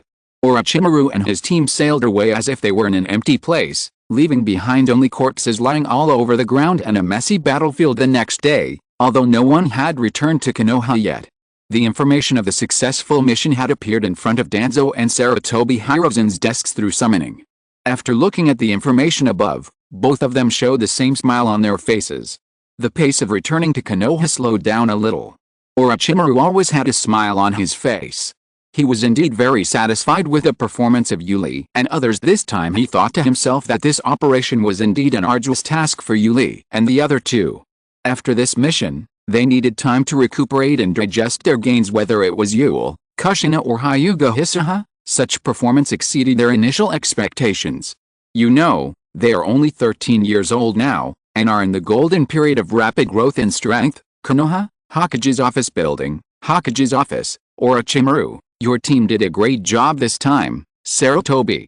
Hiruzen had a look of relief on his face, and said in a high-pitched voice, I'll give you half a month's vacation. Enjoy this wonderful time and adjust your body and mind to the best condition. Yes. Orochimaru nodded slightly in response. However, the unexpected circumstances of this mission you mentioned. At this point, Sarutobi Hiruzen and Danzo, who was not speaking nearby, both looked gloomy. I will definitely give you an explanation for this matter. Konoha may need a thorough cleanup. Hiruzen, leave it to me. I will take care of all the cockroaches and bedbugs, as well as the sewer rats in the sewers. Danzo, who had been silent, stood up. His tone was cold and filled with strong murderous intent. Combined with his gloomy expression, no one would doubt his determination. In that case, I'll leave it to you this time, Danzo. I trust you. This was just an episode. No one would doubt Danzo's methods, and no one would doubt the Roots' methods. Everyone present knew that Konoha would face a major turmoil. This topic was quickly brought to a halt, and Sarutobi Hiruzen once again discussed the will of fire with Yuli and the others. In the following, Sarutobi Hiruzen became more and more excited. When it comes to the will of fire, no one in the village is more proficient than him. What? You said you have a deeper understanding of the will of fire? Why don't you take a look at what I'm wearing? Come. Read it out loud to me. Hokage's divine robe? What's on his head? Hokage's bamboo hat. Now tell me, whose will of fire is more authoritative? Exclamation mark. Call, everyone's performance this time is remarkable. Not only did we successfully achieve the mission objectives, but we also demonstrated the strength and majesty of our Konoha village to the ninja world. Let those who have evil intentions know that our Konoha is definitely not a soft persimmon that can be manipulated by others. Sarutobi Hiruzen gave an impassioned speech, his words filled with reverence and praise for the will of fire. He, Sarutobi Hiruzen, is an absolute supporter of the will of fire. Hearing this, Yuli and several other team members below couldn't help but look at each other. Oh no, now the Hokage has found a topic that interests him. If this trend continues, they will probably have to stand here for an hour or two, and it is not certain whether they can get away. Oh my god, someone come and save us. With a heart full of helplessness and expectation, Yuli cast a pitiful look at the teacher, hoping to get some help from him. However, what was unexpected was that at this moment Orochimaru was completely immersed in his own world of thought, and his eyes looked very empty and blurred. Oh my god. You are a repeat offender, you. Lee complained madly in his heart, seeing that there was no response from Orochimaru. Yuli had to quickly shift his target and cast a hopeful look at Grandpa Danzo, who was standing diagonally opposite him. Grandpa. It's all up to you. Chapter 48, Danzo asks for Yule. Grandpa, I'm counting on you. Yuli kept making eyes at Danzo, his little face almost wrinkled into a ball, making his friends around him want to laugh. At this time, Yuli hoped that his grandfather could help him quickly. He really didn't want to waste these few hours listening to the mystery here. Danzo naturally noticed the looks Yule kept giving him for help. He nodded slightly, telling Yule not to worry. He had long been fed up with the weak will of fire advocated by Hiruzen. Seeing his grandfather's positive response, Yuli was secretly delighted, thinking that he was finally saved and that he would be able to sneak back home and have a good sleep soon. He misses his little bed so much now, he is so sleepy. Yuli even felt very hungry. Unlike the usual hunger, this was a feeling that came from deep within the body, as if every cell was asking him for nutrients. However, at this moment, Danzo suddenly spoke, interrupting Sarutobi Hiruzen's endless speech on the will of fire. Hiruzen, Yule will leave the regular ninja team organization next, and I will let him officially join the root system. What, you? Lee was stunned when he heard this, and his originally mischievous expression froze for a moment, but soon, as if he remembered something, his face quickly returned to calm. After all, things have calmed to this point. If he had just acted a little bit willfully and mischievously because he was bored, it would have been fine. But now that his grandfather had mentioned this matter himself, Yuli knew that he could not continue to laugh and play around. In fact, Danzo had mentioned this matter to him before, but he was not sure at that time. It was just that he did not expect Danzo to bring it up at this time. Hiruzen, who was standing nearby, was interrupted, and upon hearing Danzo's words, his original excited expression turned serious. He frowned tightly and stared at Danzo, as if trying to see more profound meaning through the other's eyes. Danzo, do you know what you just said? Hiruzen's voice was low and powerful. In fact, Danzo had already discussed with him about Yule's entry into the root before, but Danzo was not sure about the specific time at that time. After all, he regarded Yule as the successor of the root organization, and it was only a matter of time before he entered the root organization. However, what Hiruzen had not expected was that Danzo would formally mention this matter today. At this moment, just after he completed his mission and returned to the village, everyone present knew what it meant to leave the ordinary team system. Although Yule himself remained calm, this did not mean that his teammates, Kushina and Hyuga Hisaha, could remain so calm. They were confused and uneasy. Why, when they had clearly completed their mission, did Danzo let Yule leave the team? Is this team going to be disbanded today? Whether it was Sarutobi Hiruzen, Danzo, or Orochimaru, they all knew this clearly. The original intention of choosing Yule to join the team system and become a member with Kushina and Minato Hisaha was to cultivate his bond with Konoha. This is indeed the most perfect interpretation of the will of fire in Sarutobi Hiruzen's eyes. After a moment of silence, he slowly sat back in his chair, took out his pipe, lit it with trembling hands, and took 2 deep puffs. As the strong aroma of tobacco drifted away, in fact, this matter was not as serious as his expression showed. He tapped the pipe unconsciously to shake off a layer of ash, then took out fresh tobacco from the pipe hanging on the pipe and stuffed it into his pipe. Oh Danzo, I want an explanation. He knew very well why Danzo wanted Yule to quit the team, but at this moment he still needed Danzo to provide a reason. This reason was not for him, but for Hinata Hisaha and Kushina. Among them, the most crucial person is undoubtedly Kushina. After all, Hinata Hisaha was, after all, just a member of the Hyuga family's branch. The moment she was carved as a bird in a cage, it was destined that she would never be able to integrate into the core circle of the Hokage lineage. But despite this, for ninja clans like the Hyuga family who put family interests above the interests of the village, they still have a certain value. However, as a Hokage, he will never over-rely on or reuse them, at least before their inherent ideas change. Any generation of Hokage will make this choice. It is for this reason that even though Hyuga Hisato had the good fortune to become a companion of Tsukal and Kushina, and a disciple of Orochimaru, this was merely a reassurance pill specially arranged within the Hyuga clan after consultation between Sarutobi Hiruzen and Shimura Danzo. The purpose is to let the Hyuga clan understand that we, the Hokage lineage, have no intention of excluding your family. Konoha is your home, and we will always support you. The same situation is also the genius Minato Namikaze, who was born into a commoner family. However, due to his own outstanding talent and clean background, Minato Namikaze does have the possibility of truly stepping into the core circle of the Hokage faction. As for the Uchiha clan, up to now, Sarutobi Hiruzen and Shimura Danzo have not let down their guard against them. Not everyone can uphold the noble and pure will of fire like a mirror. Lee has already obtained what he needed in the team. Next, entering the roots will be more beneficial to his growth. After saying that, Danzo turned his head slightly, glanced at Kushina and Minato Hisahito, who were looking up at him quietly, then the corners of his mouth slightly raised, revealing an imperceptible smile, and he and Hiruzen beside him smiled at each other as if they had telepathy. Then, his face remained calm, and his tone did not change at all. Given Yule's talent, he is destined to receive more rigorous and unique individual training. Of course, this does not mean that Yule will not need to rely on teamwork in the future. After all, even when Orochimaru and his friends were not yet famous in the ninja world, the three of them worked together and never separated. Then, Danzo continued, as far as I know, Jiraiya's team encountered a major incident during their last mission, causing 2 members to be seriously injured. Their physical condition can no longer meet the basic quality requirements of an ordinary ninja, and they have been retired. Based on this situation, it is a good arrangement to transfer Kushina and Minato Hisahito to Jiraiya's team. The feelings between Minato Namikaze and Kushina Uzumaki had long appeared on the desks of Danzo and Hiruzen Sarutobi.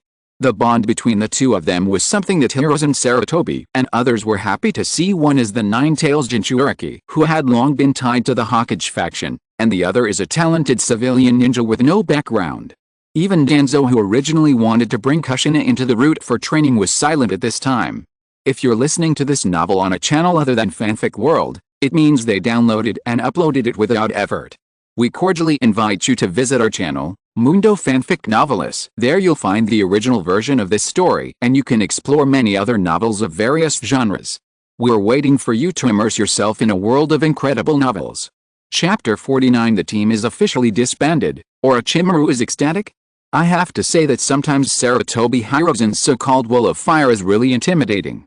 After all, Minato seemed to be stunned by that will of fire, making Konoha stand at the top of the ninja world and unifying the ninja world is his will of fire. After a brief pause, Danzo turned his gaze to Orochimaru and slowly said, as for Yule, Orochimaru will still be responsible for teaching him, but at the same time, Yule will fully accept the training of the root. Orochimaru, what do you think about this? At this point, Sarutobi Hiruzen's meaning was actually very clear.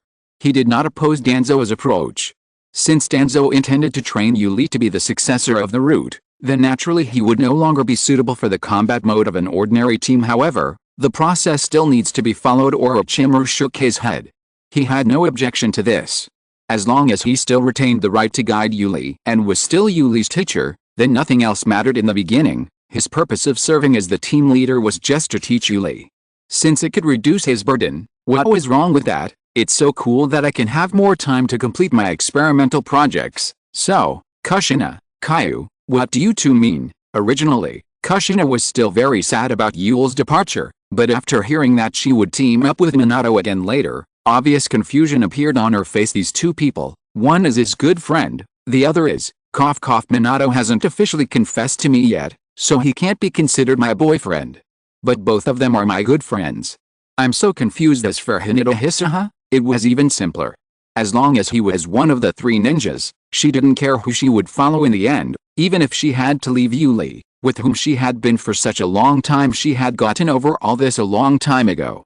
Even though they were no longer in the same team, they were still friends, Right, just thinking of Kushina and Minato standing next to me, these two people are really going too far. We're still together and this is it? Very envious? Hinata was really envious, but she soon raised her head again. As long as she kept following the existence of the Sannin, she would definitely be able to fight for what she wanted.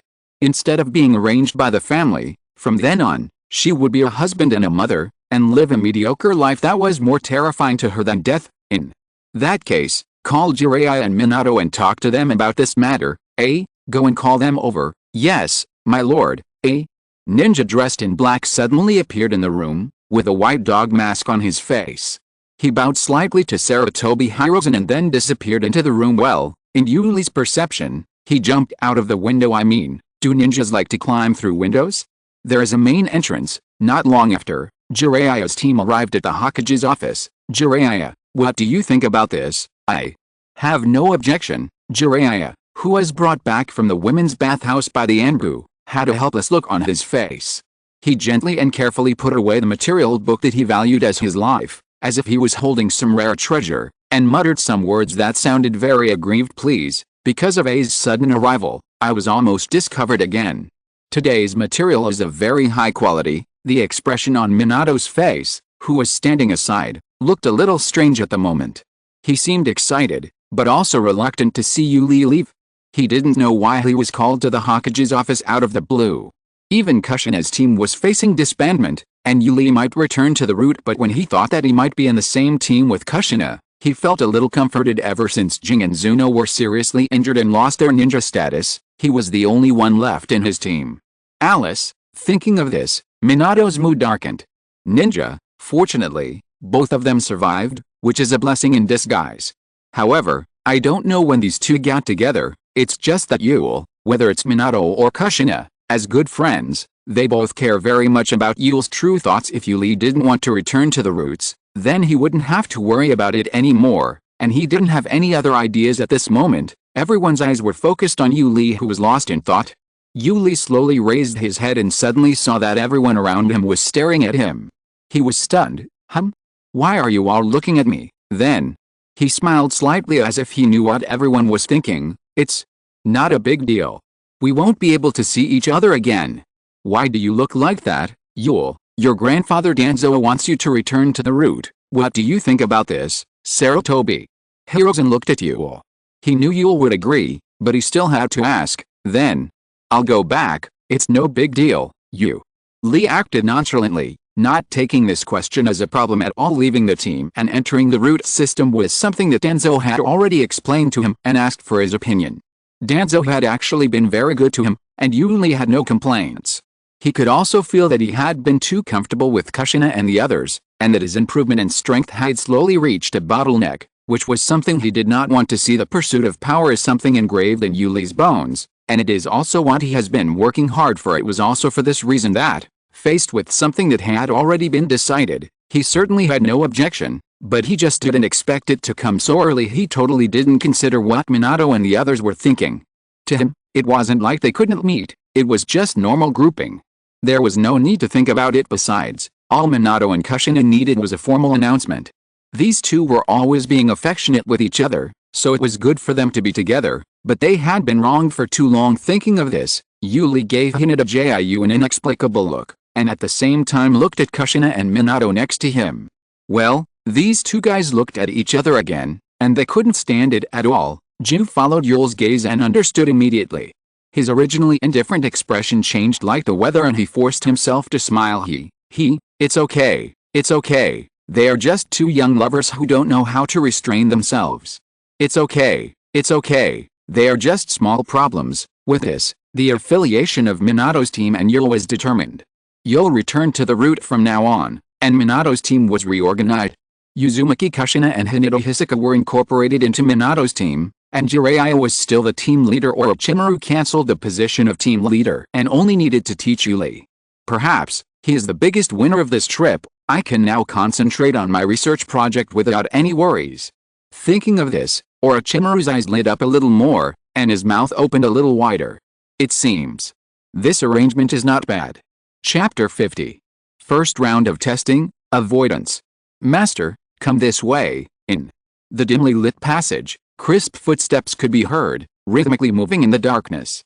This place, hidden in the underground of Konoha without sunlight, was one of the important places for the ambush training department. The name root comes from the root, which means the roots of the towering tree Konoha are buried deep under the ground, silently providing continuous nourishment and support to the entire Konoha village. Yuli had a faint smile on his face, and occasionally cast a friendly look at the root ninja who was leading the way ahead. Before this, Yul had never really set foot in the root system, and only had a vague understanding of everything in it.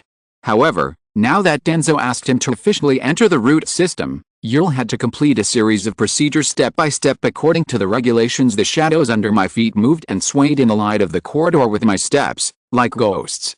Every time I walked a distance, a torch would appear in my sight, and the flames licked the air, making a subtle hissing sound in the dim firelight. Yuli and the others' figures were stretched and distorted, as if they were in a strange dream. Turning the corner, they came to a rusty iron gate.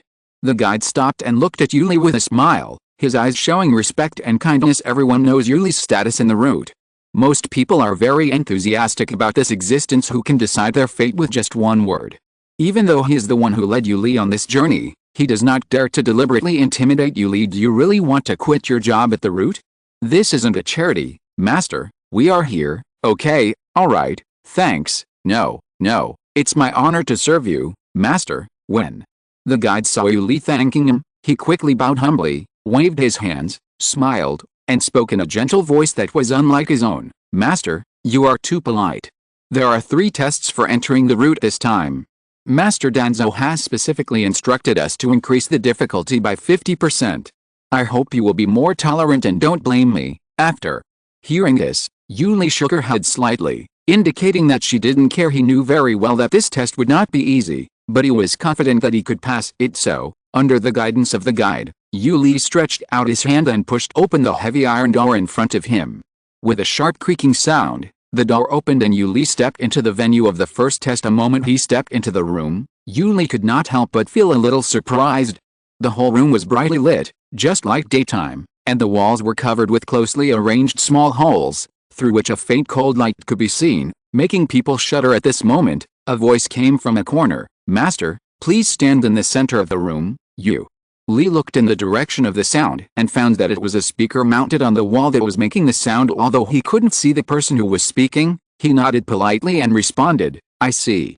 Then he walked to the center of the room without hesitation. Yuli looked calm at this moment, as if he was full of confidence in the upcoming test, but he also had the right to be proud. Seeing the scene in front of him, Yuli vaguely understood what the test was about.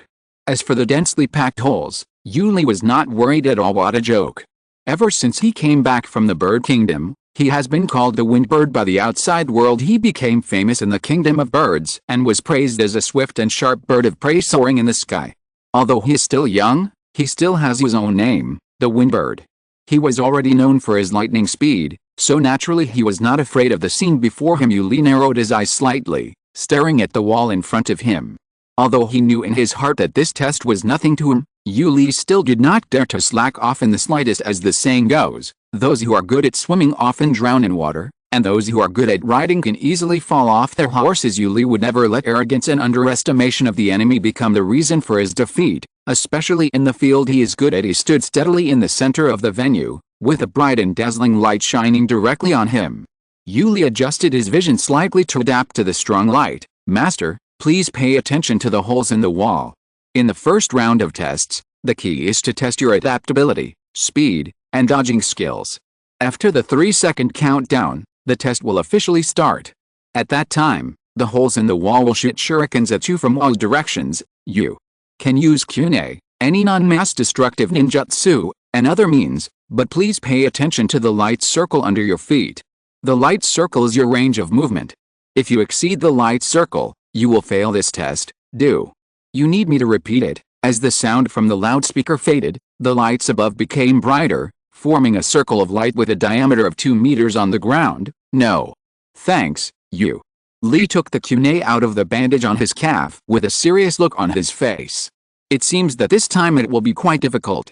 It's really a bit exciting at this time. In the operation room on the other side, under 2 dim lights, several people were watching Yuli's every move. Orochi, Danzo, and Tsunade. As a test for Yuli to officially enter the root system, they had no reason not to come. Danzo, Isn't this a bit too difficult for you? Haha, maybe. This may be difficult for other ordinary root ninjas, but you have to know what Yuli's record in the bird country represents. Win bird, haha, it's really good. Danzo's eyes were filled with satisfaction, and Orochimaru beside him also interrupted. There's no need to worry, Tsunade. Yuli's observation and reaction abilities are not weak. He can face 3 senior Jonins from the Hidden Rock Village at the same time. His strength has been fully proven. Thinking of this, Orochimaru couldn't help but recall that time, on that night in the land of birds, the moonlight was dim and everything was silent. He quietly hid in the darkness, following closely behind Yule. At first, when Yule encountered the 3 powerful rock ninjas, Orochimaru had planned to wait for an opportunity to help. However, what was unexpected was that Yuli showed amazing strength, fighting 1 against 3 without losing at all. Seeing this, Orochimaru was surprised and relieved at the same time, so he rushed into the escape passage with confidence to capture the Lord of the Bird Country, Yingbei. At this moment, the 3 people's eyes fell on the screen in front of them with the executor's command. Dozens or even hundreds of shurikens shot out from the walls in all directions like a torrential rain. These shurikens seemed to be endowed with life, accurately and densely blocking every inch of space due to the careful limitation of the attack range. Yuli's initial left and right movement skills were only effective in the first few seconds. End of this chapter. Thank you very much for reaching the end. Don't forget to like. Looking for more exclusive content and immediate access? Subscribe to our Patreon. Remember, every like, subscription, or donation encourages us to continue. Thanks to everyone. See you in the next video.